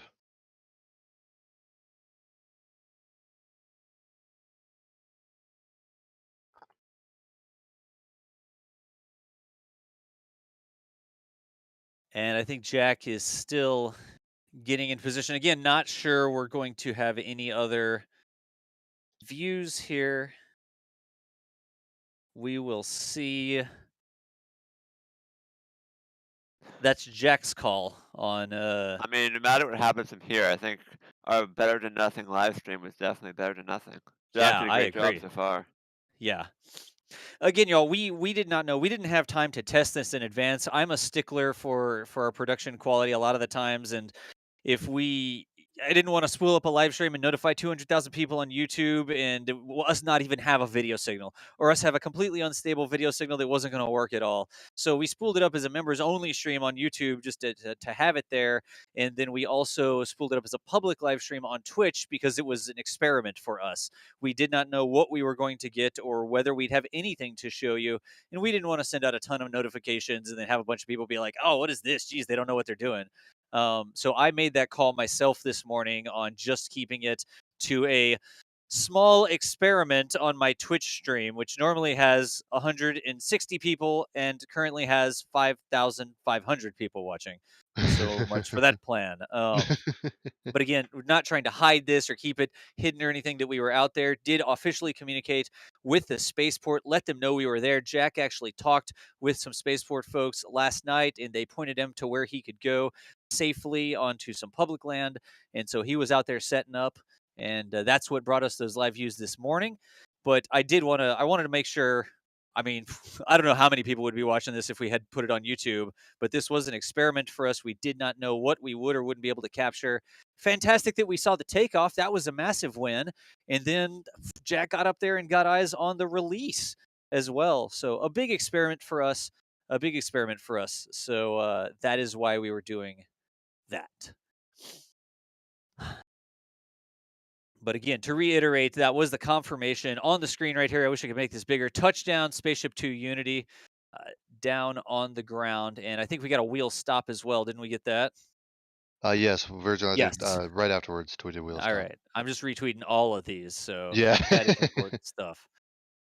All right, cool. Meanwhile, the carrier All right, aircraft has. Jack? Go ahead, I'm Jack. relocated. I know it's already down. I saw it landing. I saw it on final. It would have been beautiful from this location. But Oh, whatever. No sense in crying over spilled milk. I'm gonna try and set up so we can get Eve landing.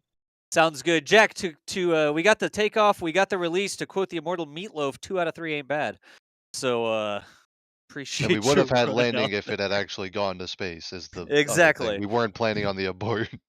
Jack had this all planned perfectly for how last minute Yeah. it was. This is not his first rodeo. He's done this before, you know? The abort was a curveball that none of us were expecting. Yeah. So Right. Yeah, all difficulties aside, and COVID restrictions, and everything. I gotta say, as our first plane chasing with Jack live stream, I'm enjoying it. I'm telling chat we need to put one of those action cameras on the bumper of the Land Rover and stuff like that. So when you move, we swap to cam 2 and we get some dusty Land Rover wheel action or something. We'll set that up if it's something you want to do. Oh, wow. Yeah, the only thing we're missing, I think, is the camera on Jack's roof watching him drive to the next location. Exactly. Then we have non-stop coverage, and it's like the first-person view of what Jack does.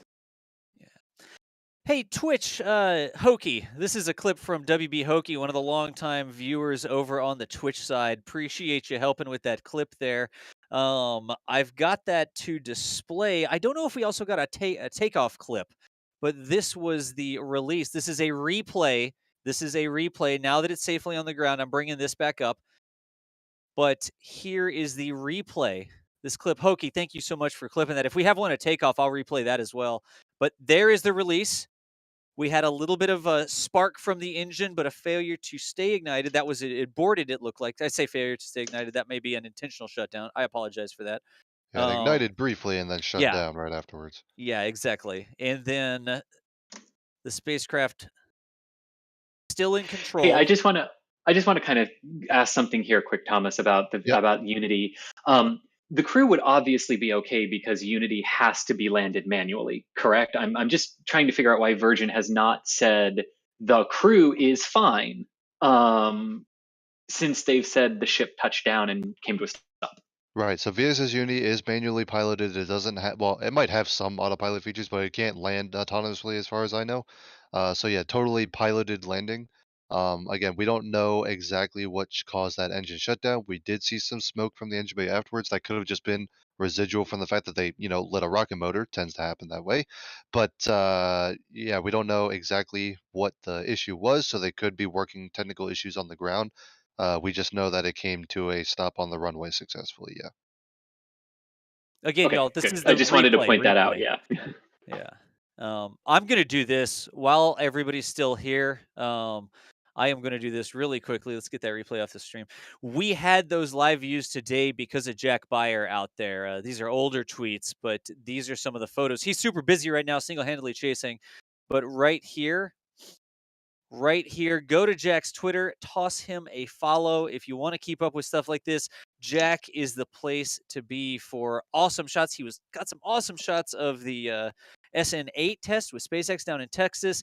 He chases planes out there in California, all over Mojave and stuff like that. He's got those fantastic shots of the rock if you've seen that. But please hop over and toss Jack a follow. He rolled from South Padre Island, Texas, all the way up to Spaceport America in the middle southern New Mexico, I guess you could say. Not quite central New Mexico, but he did that drive in less than a day so that he could capture this for us, not only with the still photos that I'm sure he'll be tweeting, but with that live stream. Complete experiment for us. Did not know what we were going to be able to show or not, but that was absolutely fantastic. Just standing by for his video feed to come back online here.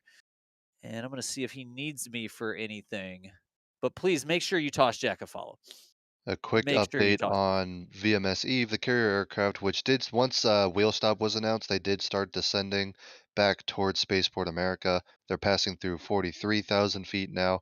Again, VSS Unity is a glider once it comes back, and in fact only has 2 wheel landing gear. The third gear at the nose is just a skid. So the spaceplane actually needs to be towed off the runway. It can't get off the runway itself. So the carrier aircraft will take its time and make sure they have enough time to clear the runway of the spaceplane so that VSS or VMS Eve can come back and land as well. So they're going to take their time on the way back down, but they have started to descend. Gotcha. Scott Manley had a good point that Brady also just made in our back channel. That smoke we saw was likely nitrous oxide being vented. Mm. Ah, that's right. That's right. That would make total sense because it also looked like it shut off quickly. So they would have vented the oxidizer to save the system. A very good point. Again, we'll wait for some official confirmation from Virgin Galactic as well. They'll give some official updates post-flight. But for right now, we're kind of going with what we've observed, and that's probably a very good guess.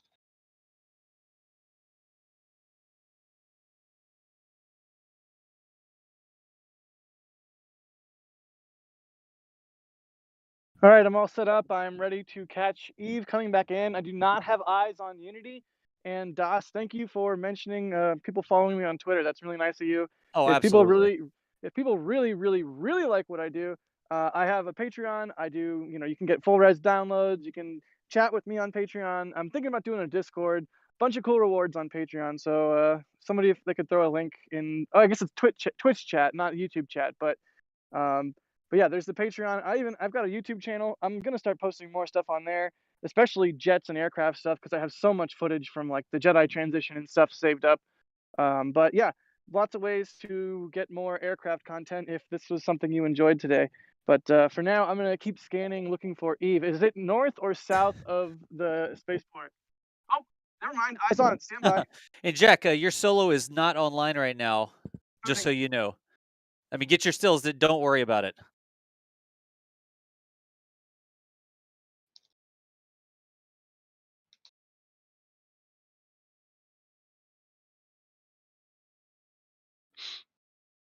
VMS Eve descending through 39,000 feet now, continuing to descend.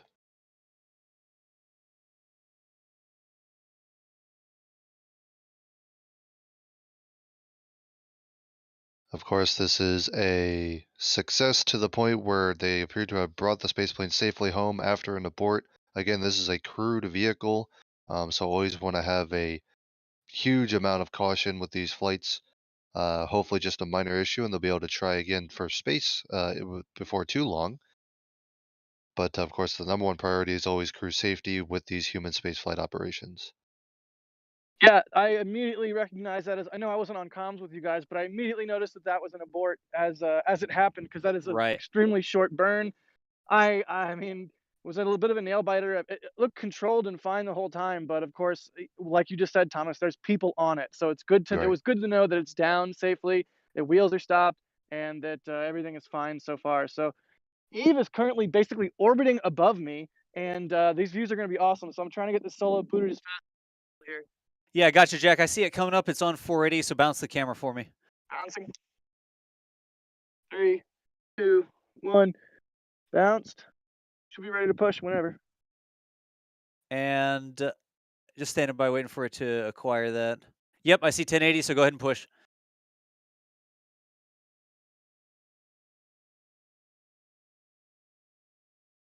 And as far as a successful, flight from Virgin Galactic's point, of course, not going to space, but safely bringing the crew home after an abort and hopefully trying again very soon, I would say this was also a successful test stream on the NASA Spaceflight / Kerbal Space Academy side.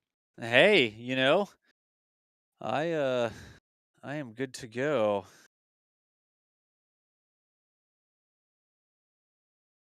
I'm a little busy here for just a second, but Yep, you got it. I will continue providing an update. We're through 36,000 feet for VMS Eve at this point. By the way, VMS stands for Virgin Mothership, and VSS stands for Virgin Spaceship. So that's what the abbreviations stand for. I do want to hand it to them too for naming something the mothership. Yeah. That's just perfect. Yes.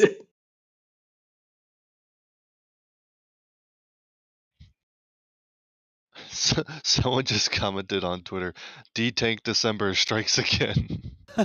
D-Tank December. Nice. I smell a new shirt.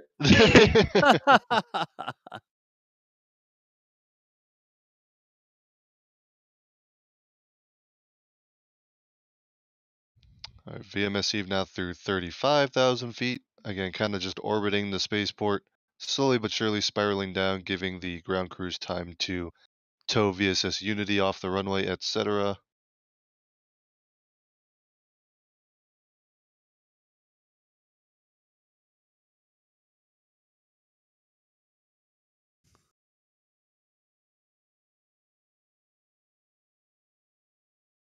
And I'm gonna be quiet for a second here. I'm Yep, just nope, you're busy good. I'm squashing staying bugs. tuned for either Twitter updates from Virgin Galactic or watching the flight tracker.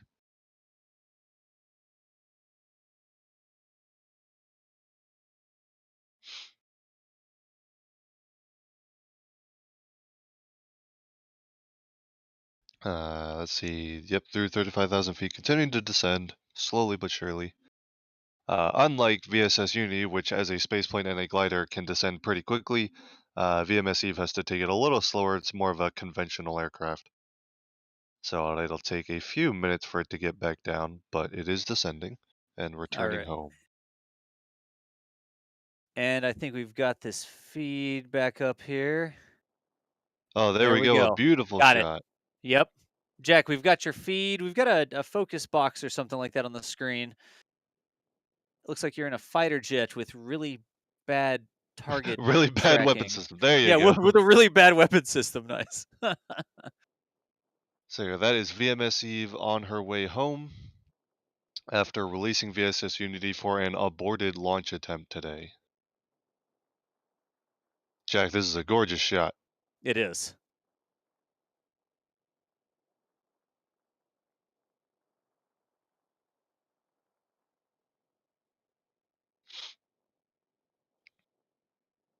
Current altitude 34,600 feet, flying to the north of Spaceport America right now.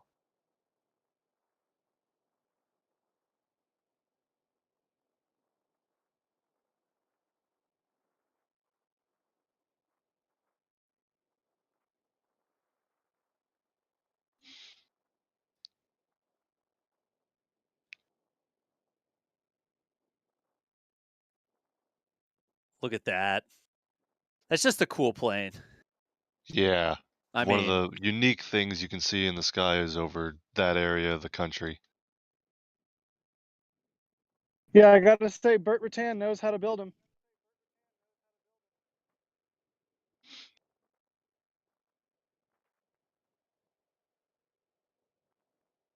So again, there was an engine ignition for the abort, so I would venture to guess that there'll be a brief delay before they try again, because they'll likely want to do a lot of inspections.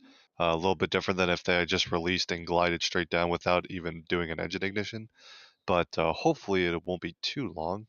Virgin Galactic will likely provide information to that end later today. Yeah. Again, they're going to take they're going to take plenty of time to make sure they understand exactly what went on before they release any other information. But the important thing, right, Thomas, is not only just the touchdown, but the wheel stop there at Spaceport Yes. America.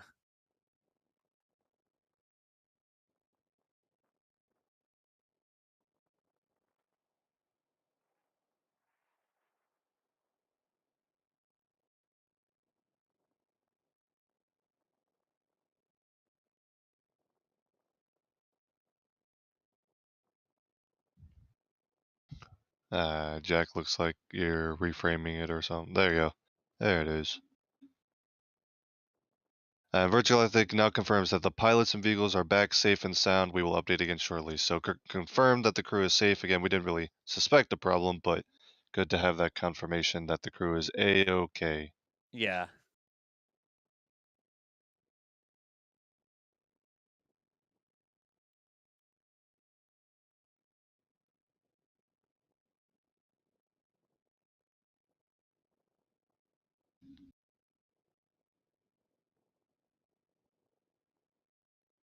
VMS Eve, meanwhile, passing through 34,000 feet and continuing to descend, now flying west of Spaceport America. Continuing to orbit the spaceport as it slowly descends.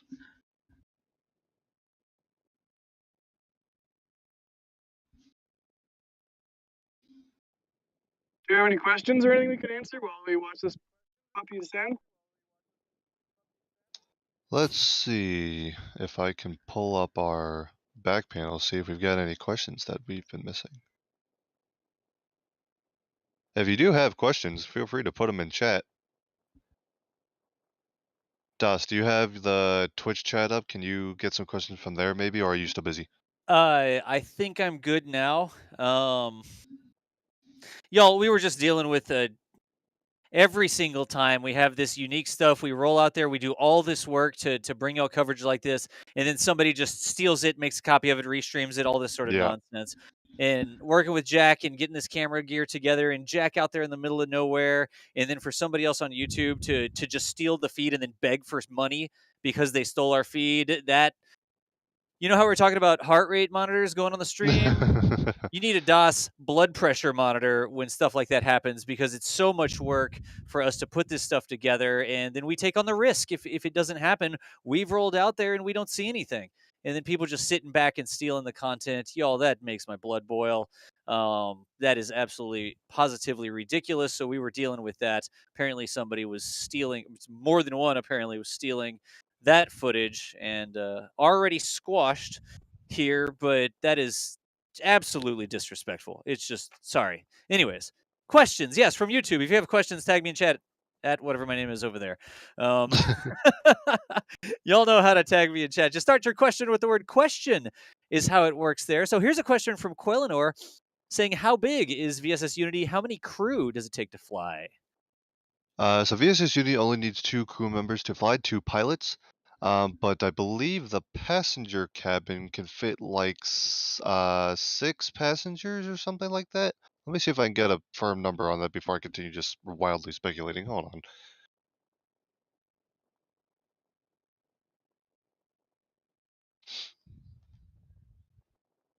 Did we get a cloud there? I just looked up and I have nothing but a white feed. Jack, are you looking at a cloud right now, or do you have the camera on the spacecraft? I see the camera moving around. I think it's just in a cloud. I tracked it into a cloud. Okay, copy. Sorry, I just looked up and all I had was a white screen, so I just wanted to make sure.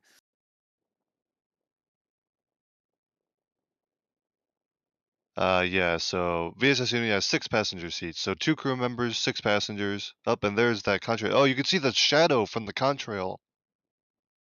Look at that. Wow. Jack, fantastic work out there today. I'm not going to stop saying it because we wouldn't have been able to see any of this unless you rolled out. Look at that.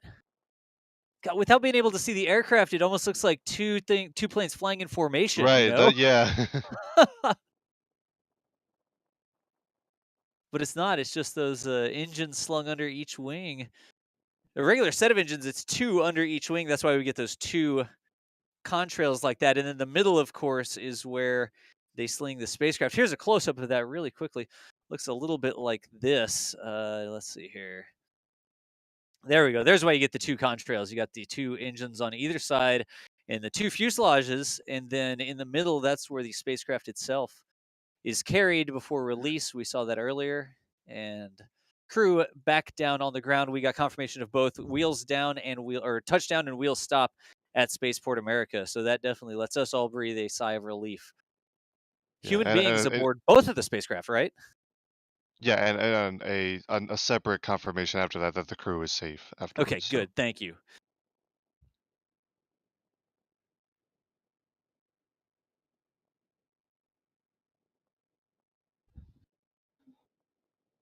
we get a position update here. VMS Eve passing through 33,000 feet, flying northeast of Spaceport America this time. Again, continuing to slowly descend home.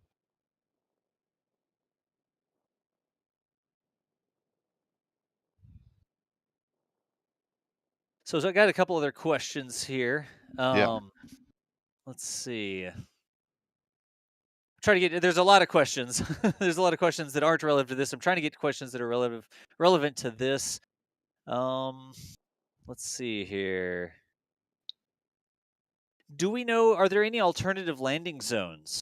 I mean, is it just like if they had gone halfway through the burn and then had to shut off the engine? Would they still land at Spaceport America? Would they land at Right. Albuquerque or something like that? I mean, is it pretty much designed for Spaceport America? They would just spiral down? Right. So consider it this way. So today that motor burned for a second maybe before the abort, and the plan was for after a complete duration burn, they would have landed at Spaceport America. And today, even though they burned for almost nothing at all, they still landed at Spaceport America. So no matter how long the burn ends up going, the spacecraft will still land at Spaceport America. I believe that is the only landing site and is the landing site used for any and all contingency scenarios. I don't think they have alternative landing zones. Just because I don't think they really need them. I think because all of the operations occur within the vicinity of Spaceport America, so they don't really need alternative sites. Any and all abort scenarios can all work with Spaceport America's runway. Yeah. All right. Again, we're standing by. The spacecraft itself has already glid. What's the best sense of glided? I think Touchdown glided. I think you safely. were right with Yeah, glided. glid. Oh, geez. Has already touched down safely at Spaceport America. Got confirmation from Virgin Galactic that the spacecraft is not only on the ground, wheels stop, but also, like Thomas said, pilots and vehicles back safe and sound. More updates shortly on that. So this is the carrier aircraft still spiraling. That's not the right term. Still circling for its touchdown, if I'm not mistaken. I haven't brought up that track in a while, Thomas. What are they up to? Are they just sort of Yeah, they're just circling. They're slowly descending. Tracker says 31,000 feet. And they are hold on, let me pull it up again. They are pretty much due north of the spaceport at this point. gotcha? Here we have a preliminary update from Virgin Galactic. The ignition sequence for the rocket motor did not complete. Vehicle and crew are in great shape. We have several motors ready at Spaceport America. We will check the vehicle and be back to flight soon. So sounds like instead of, they can take the time to once they, understand what happened, they can just take the motor out, and instead of waiting to fix that rocket motor, they can just replace it with one of the other ones, and that'll get them to flight sooner while they repair that whatever the issue was. But sounds like hopefully a quick return to flight for Virgin Galactic. Yeah, that would be great. What a sight to see out there. That was really cool to see. I'm already looking forward to our next stream attempt at this. And now Jack Yeah. knows exactly where to go. Oh, Right, yeah. yeah. Yeah. He nailed it. All those locations were, I think, as good as you could have gotten. So Yep. And Signal too. I've been keeping track of the data connections and stuff like that we've been using, so we know what to deploy out there to get signal. And we've had basically full bitrate signal there off the encoder the entire time we've been out. So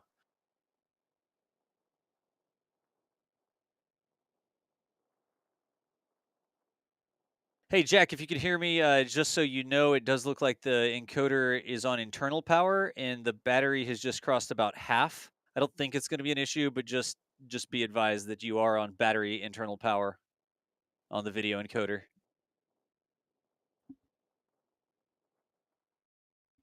VMS Eve now through 30,000 feet.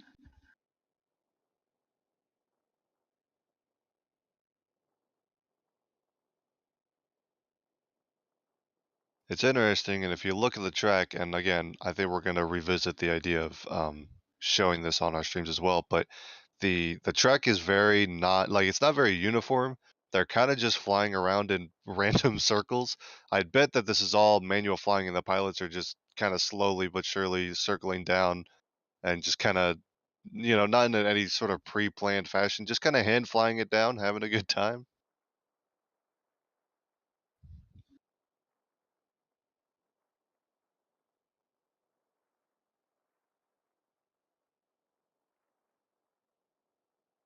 Now passing through 26,000 feet, continuing to descend.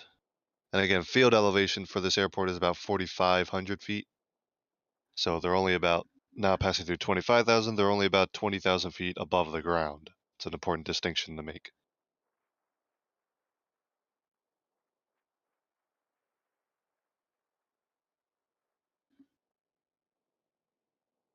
Are we still doing NSF Live? I believe so. I believe there's an NSF Live Oh this my afternoon. gosh. I had some setup stuff I needed to do before that, and I'm going to be hard pressed to be able to accomplish it. Let's see what we can do.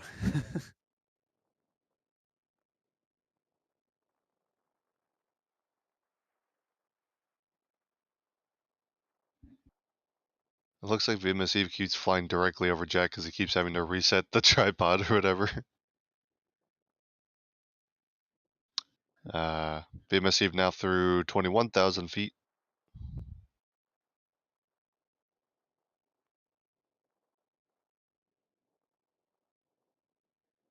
Hey, cool.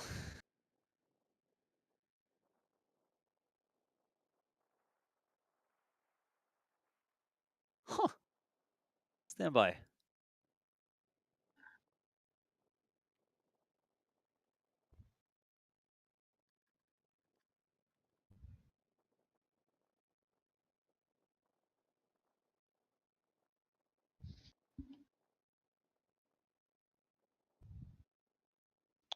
Hey, Descending. my feed's gonna die for a second. I gotta realign.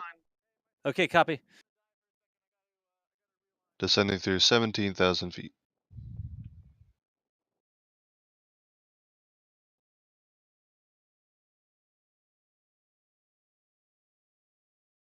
That was an expected loss of signal there, y'all. Jack had called out. I'm busy with one other thing, so I'm not actually switching it to the loss of signal screen. Um,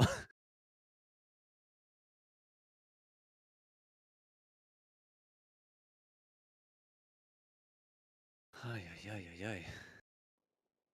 There we go. Jack, we got you back. You know what that is? That's what that is.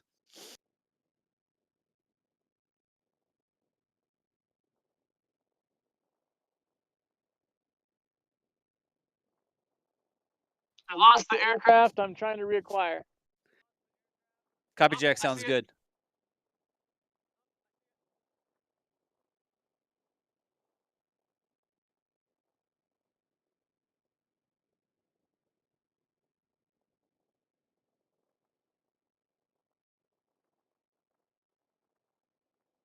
VMS Eve now through 11,500 feet. Getting real close to landing. There it is. Yeah. Gorgeous.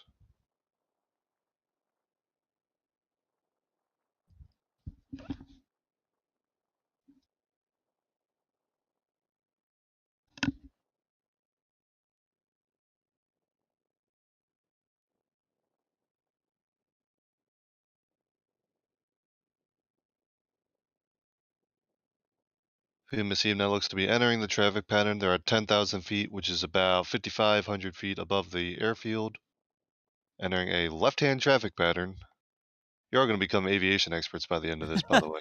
No, Thomas, you should do this more often. I mean, I can't actually do any of this, and it sounds like you're starting to ask him for a readback. Like, Need more air launchers. That's what we need. yeah. That's amazing, Jack. That is gorgeous. What a Turning on shot. to final right now. This is their final approach.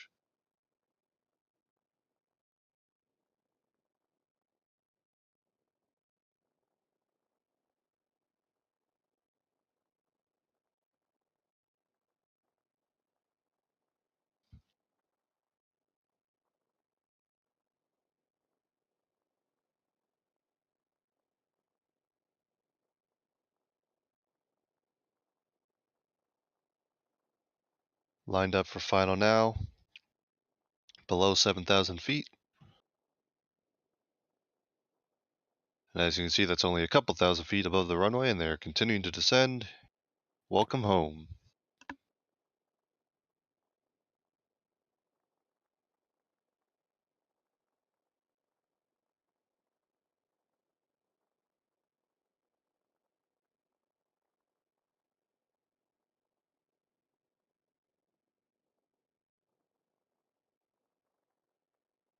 Scratch that. Looks like they're going around.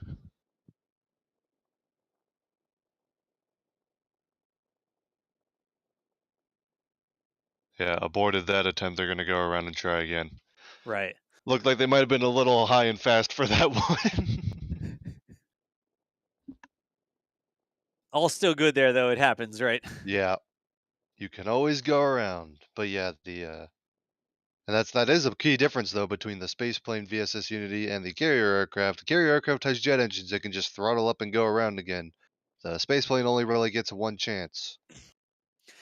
And some breaking news here from Boca Chica, Texas, y'all. It looks like SpaceX is working with the Cranezilla out there. Of course, I lost it as soon as I switched to it.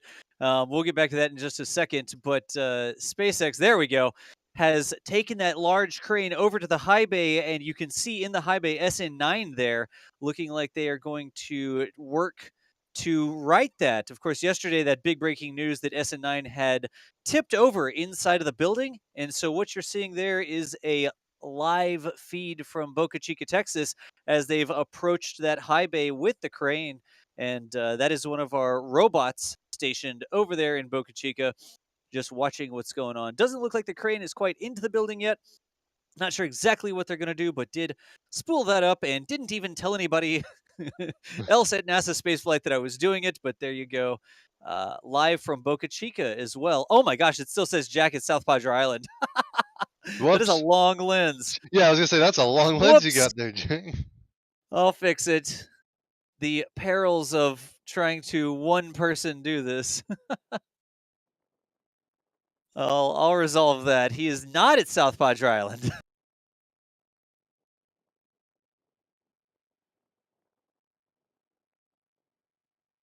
Let's put Spaceport America, New Mexico, and see how long that is. Yeah, I'll allow it. That looks far more correct. Anyways, that is happening down there in South Texas as well. We all saw that insane flight of SN8 and really close to landing. Didn't quite happen. Got some fantastic photos of the aftermath there from Boca Chica in Texas, and then that slight mishap with SN9. No reports that anyone was hurt there. But let's hop back over to Spaceport America here, full screen, as we get another attempt at touching down on the runway safely. No pressure. How many people are watching this landing attempt now? Right now, 2600. yeah, 2600. Yep. So no pressure.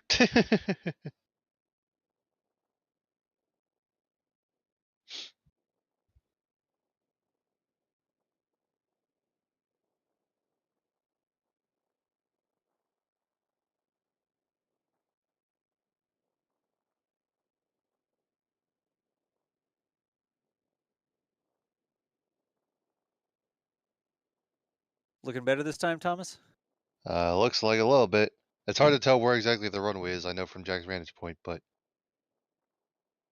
I mean, it looks like it floats down, doesn't it? yeah.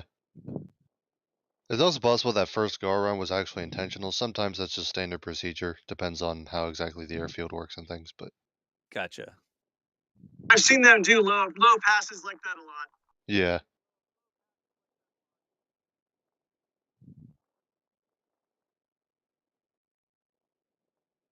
Up and there it Oh. goes again. They want Jack to get more photos. Yeah, they're Yeah. just helping Jack out. We understand. They're getting some practice there. You know, I've got this tweet that VMS Eve has landed at Spaceport America all written up. It'd be appreciated if I could like hit send at some point.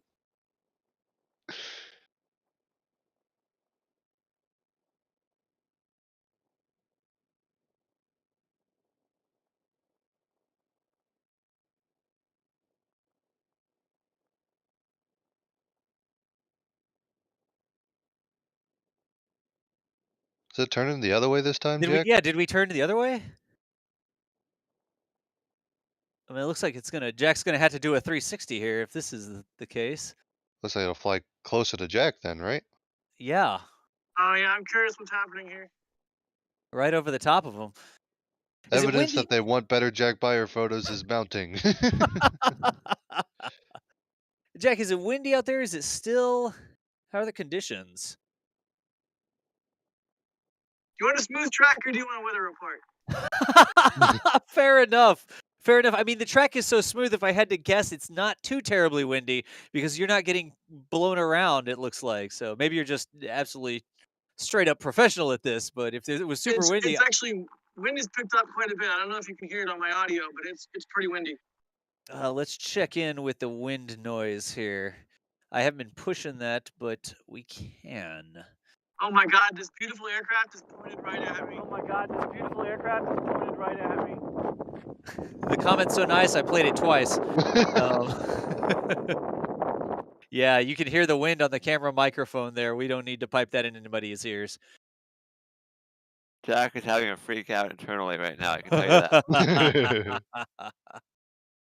Look at this.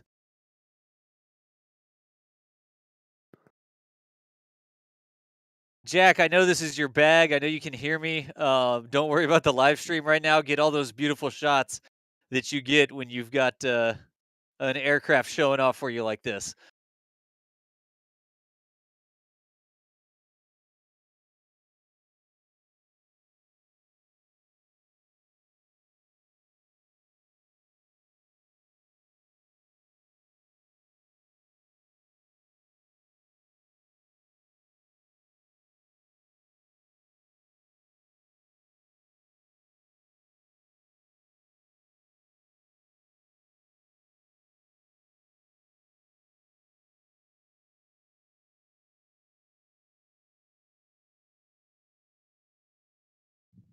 Alright, hopefully third time's a charm.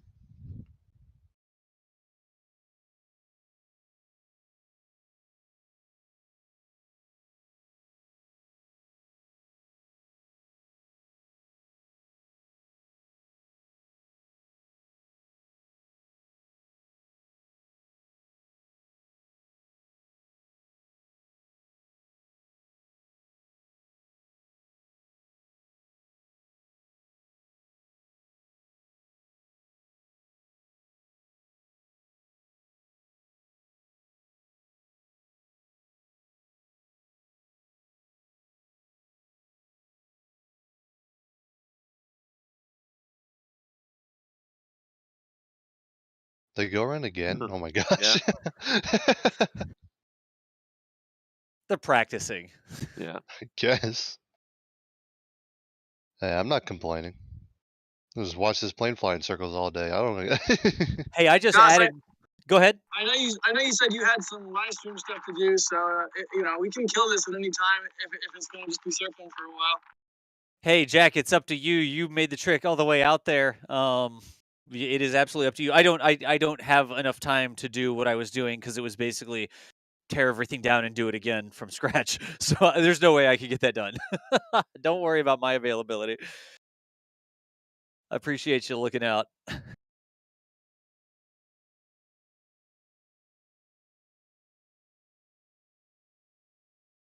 Yeah, they've got a significant headwind now, which was not here when they took off, which would, I guess, would have been a tailwind when they took off. But I mean, this plane has such a large wingspan and it's so light now that it's not carrying anything. It's probably fairly low on fuel. Um, you know, I'm reminded of the U-2. People saying, the trickiest part of the U-2 is landing it because it just doesn't want to land. Yeah, I mean, some people were commenting that it looks like it's just floating, you know? Yeah, exactly.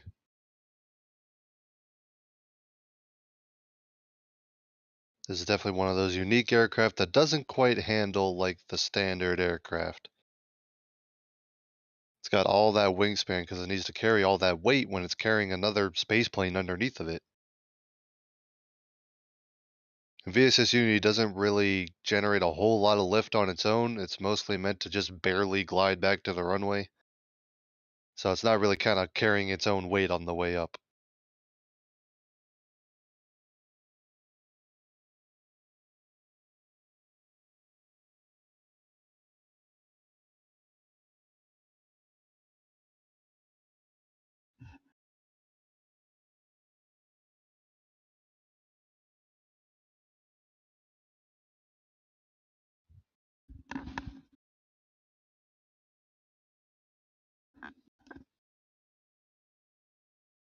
Well, then we can confirm with all these low passes, they've definitely cleared the runway by this point. So VSS Unity likely towed back towards the hangars.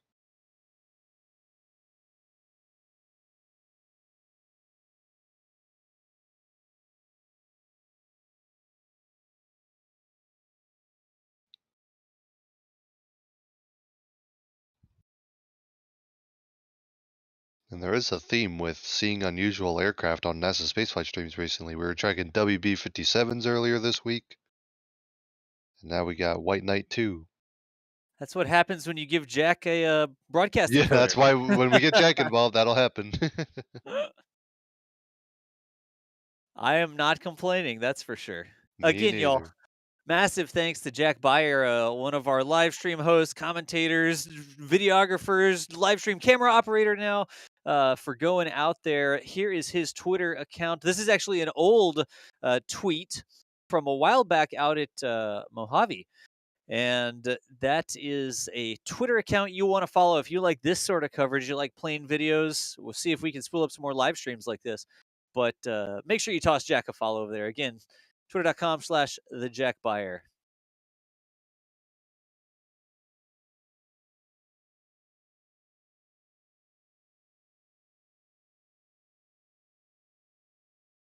Let's put her down this time here, y'all.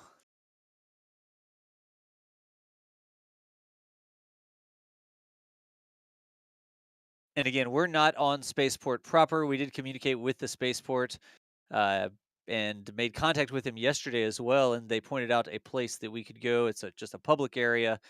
Due to COVID restrictions, we could not get media, our cameras there on. Well, going around. all right.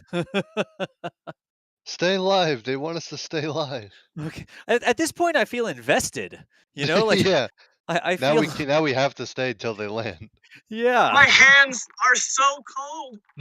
Oh no. Jack, hey, if you need to cut it down, if you need Yeah. to cut the stream, absolutely your call, buddy. Like no big deal on that.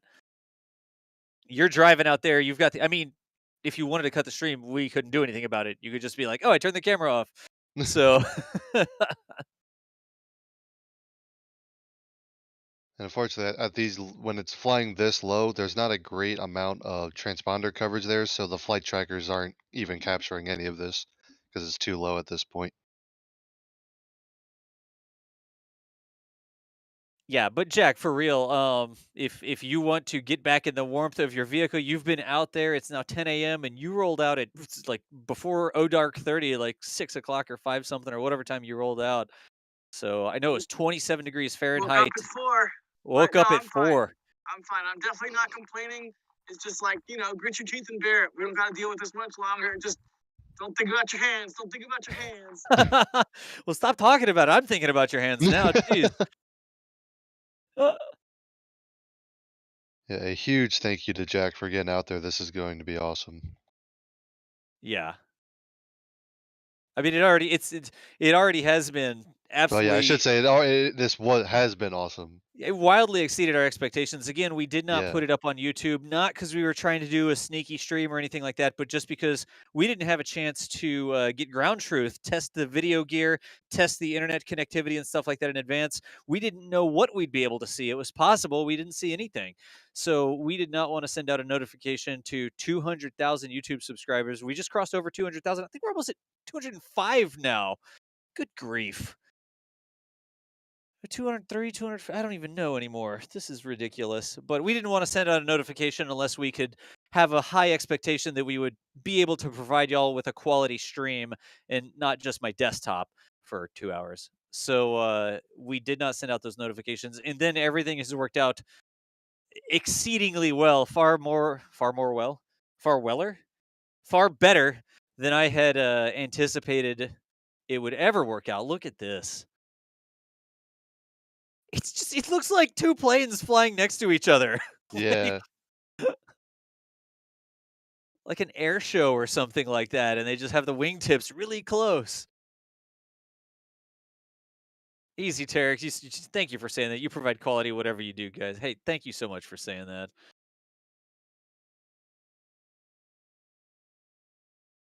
Here's a question, Thomas. Do you think that this might be some sort of training? Like, are these the normal pilots in there? Do they have somebody that they're training? Do we? Is that a Uh, thing? I don't given know. that I mean, this was a real flight. given this was definitely a real spaceflight attempt, so I doubt they would be training pilots on this type of flight. Um, they could be taking advantage of the fact that they've got the plane up to do some approaches or whatever. Wouldn't rule that out, but it's also possible that they're just again, this plane is weird.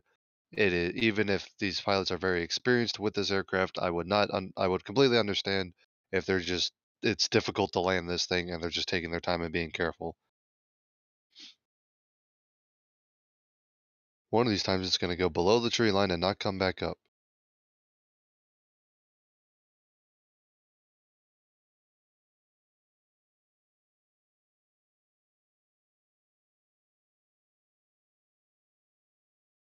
I mean, I'm just squinting down to 2020. Yeah, I'm like, oh, Well, there it goes.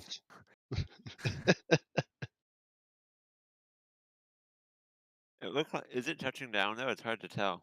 Yeah, I can't tell if they're touch and goes or if they're just low approaches, but they're not landing. That's all I know. yeah.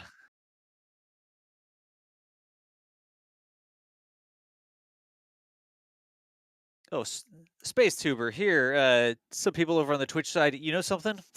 I should have thought of this a long time ago, and I didn't. On YouTube, we are NASA Spaceflight, and I'll put NSF Stream in there, which gives you a link over to the website. Actually, that doesn't have the YouTube link in it, but Mutter's got the YouTube link. There we go. That's the channel we've got. I think it's also youtube.com/NASA Spaceflight videos, if I'm not mistaken. Let me get that real quick. Yeah, there's the direct link to our YouTube. And again, we usually do these on YouTube. If you joined us for the past couple days, we had over 160,000 people watching us over on YouTube for that SpaceX test, the SN8 flight that ended with the very bright landing. But that is where we normally are over on YouTube. And again, we did not put this stream on public YouTube today. We had no way to guarantee that we'd have quality signal or even any video for you to see at all. But we wanted to run it as an experiment. Jack was out there raring to stream it. So we spooled it up over here on Twitch. And we also had it on YouTube as a members stream, just as an experiment, because we figured the members would understand if we spooled it up and we had absolutely no video signal. So again, that was just us always keeping an eye on the quality. We don't want to send you out notifications for something that we don't know will work. And this stream has worked well beyond our wildest expectations here.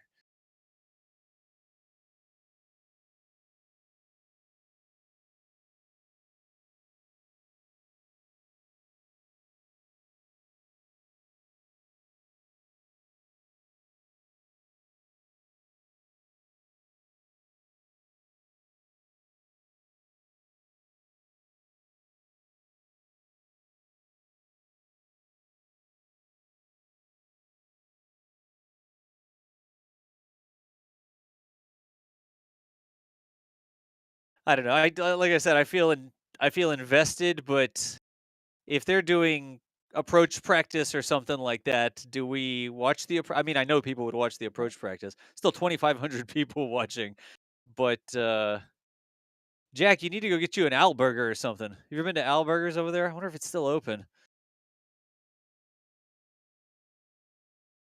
I'm actually gonna Google it for you.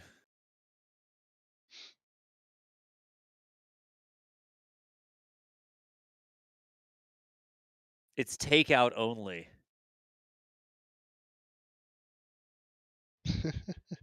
Uh-huh. The That's Owl. fine. I don't want to. I don't want to eat inside of any sort of Yeah, buildings or yeah. be in any buildings with any other people. A burger sounds delicious. I haven't had breakfast, so please send me that link later. I'll send you a link, dude. I'm gonna figure out how far it is. I think it's a little bit north of you. But I would always eat there when I would go down to the VLA. They have the VLA open houses, and it was 2 days out of the year they'd have an open house where you could go visit the VLA, and you could also visit the Trinity site, which is just to the east of Jack right there. The Trinity site, of course, if you're not an atomic history fan, the location of the first atomic detonation that humanity was able to accomplish out there at White Sands, New Mexico. And once a year, or it used to Looks be like it's twice a down. year. Is Oh, it down? let's see. See? Wait, no. No. Let's see. Wait. Can we just not tell that that's on the runway? Yeah, that looks down.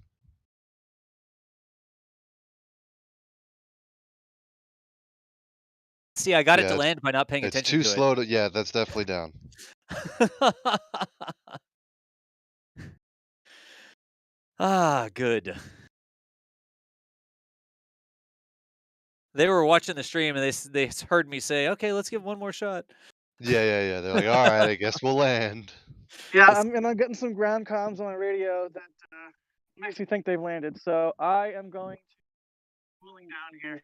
All right, Jack. Good work, Sounds good. everybody at Virgin Galactic. I'm so happy that despite not going to space today, what's the saying? It's much better to not go to space and be on the ground than be in space and wish you were on the ground Yeah, or something like that. I'd rather be on the ground wishing I was flying than flying wishing I was on the ground. That's it. So, y'all, that is Jack Beyer out there. One more time, I'm going to put Jack's Twitter handle in there. That is Jack's Twitter handle. Also, Jack has a Patreon. If you want to help support what he does, I am going to talk really slow while I Google his Patreon link, which I don't have handy, but I'm working on it. Thomas, talk for me, please.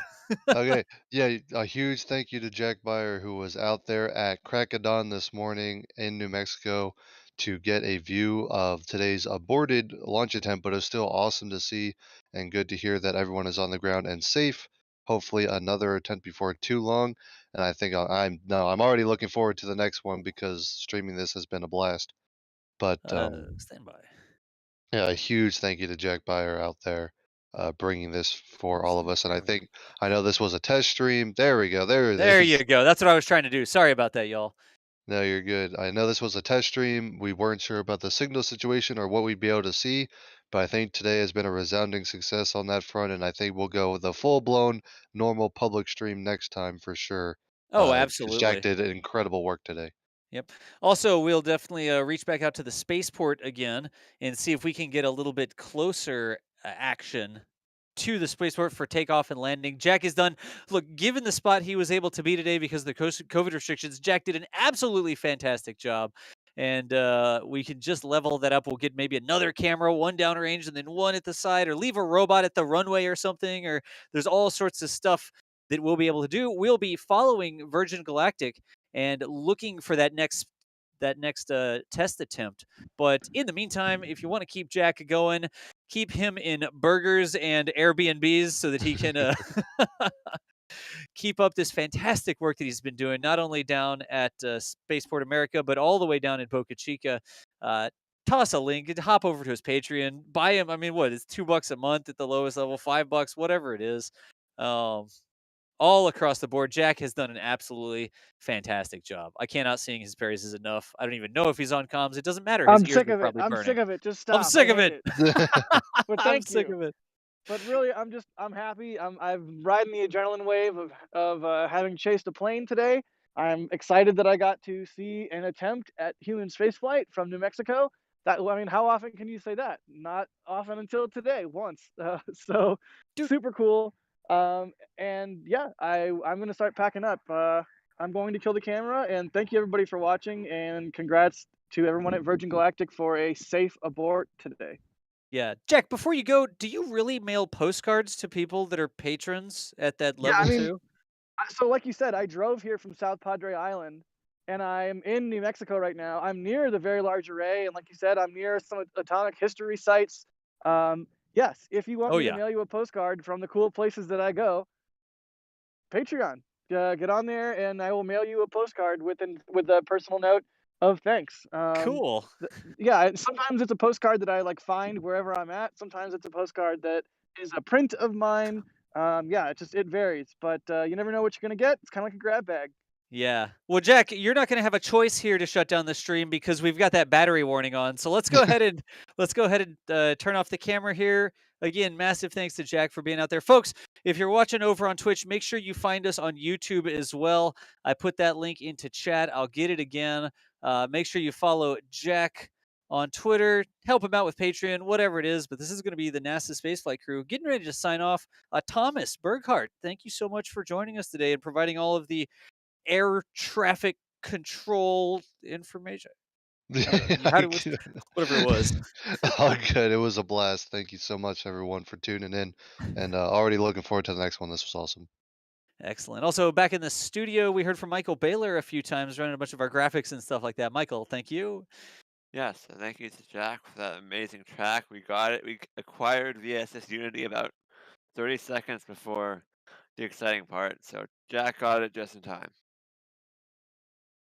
Okay, and geez, I'm making sure I didn't miss anybody. We had Chris Gebhardt on a little bit earlier. I think we might have lost him. He had some things he was dealing with there, but massive thanks to Chris for popping in, assistant managing editor for NASA Spaceflight. Out there in the field, like we said, Jack, one more time. And then here back in the studio, making sure all the lights continue to blink. I'm John Galloway with NASA Spaceflight, signing off of our experimental coverage live from Spaceport America, New Mexico, or at least the environs around Spaceport America, New Mexico. Hopefully next time we'll get a robot on the runway or something like that and see if we can't bring y'all some even cooler live coverage. But for now, signing off. Hey, stay tuned. We did see that robot spooled up out at Boca Chica looking at the high bay. I'm going to go over and see if we might do a stakeout stream to watch SpaceX try to recover that. Stand by for that. Let's see if that's something that we can get spooled up. And that would be over on YouTube as a public stream. But for now, we're signing off. Thanks, y'all, for all the support. And I will just say later, nerds.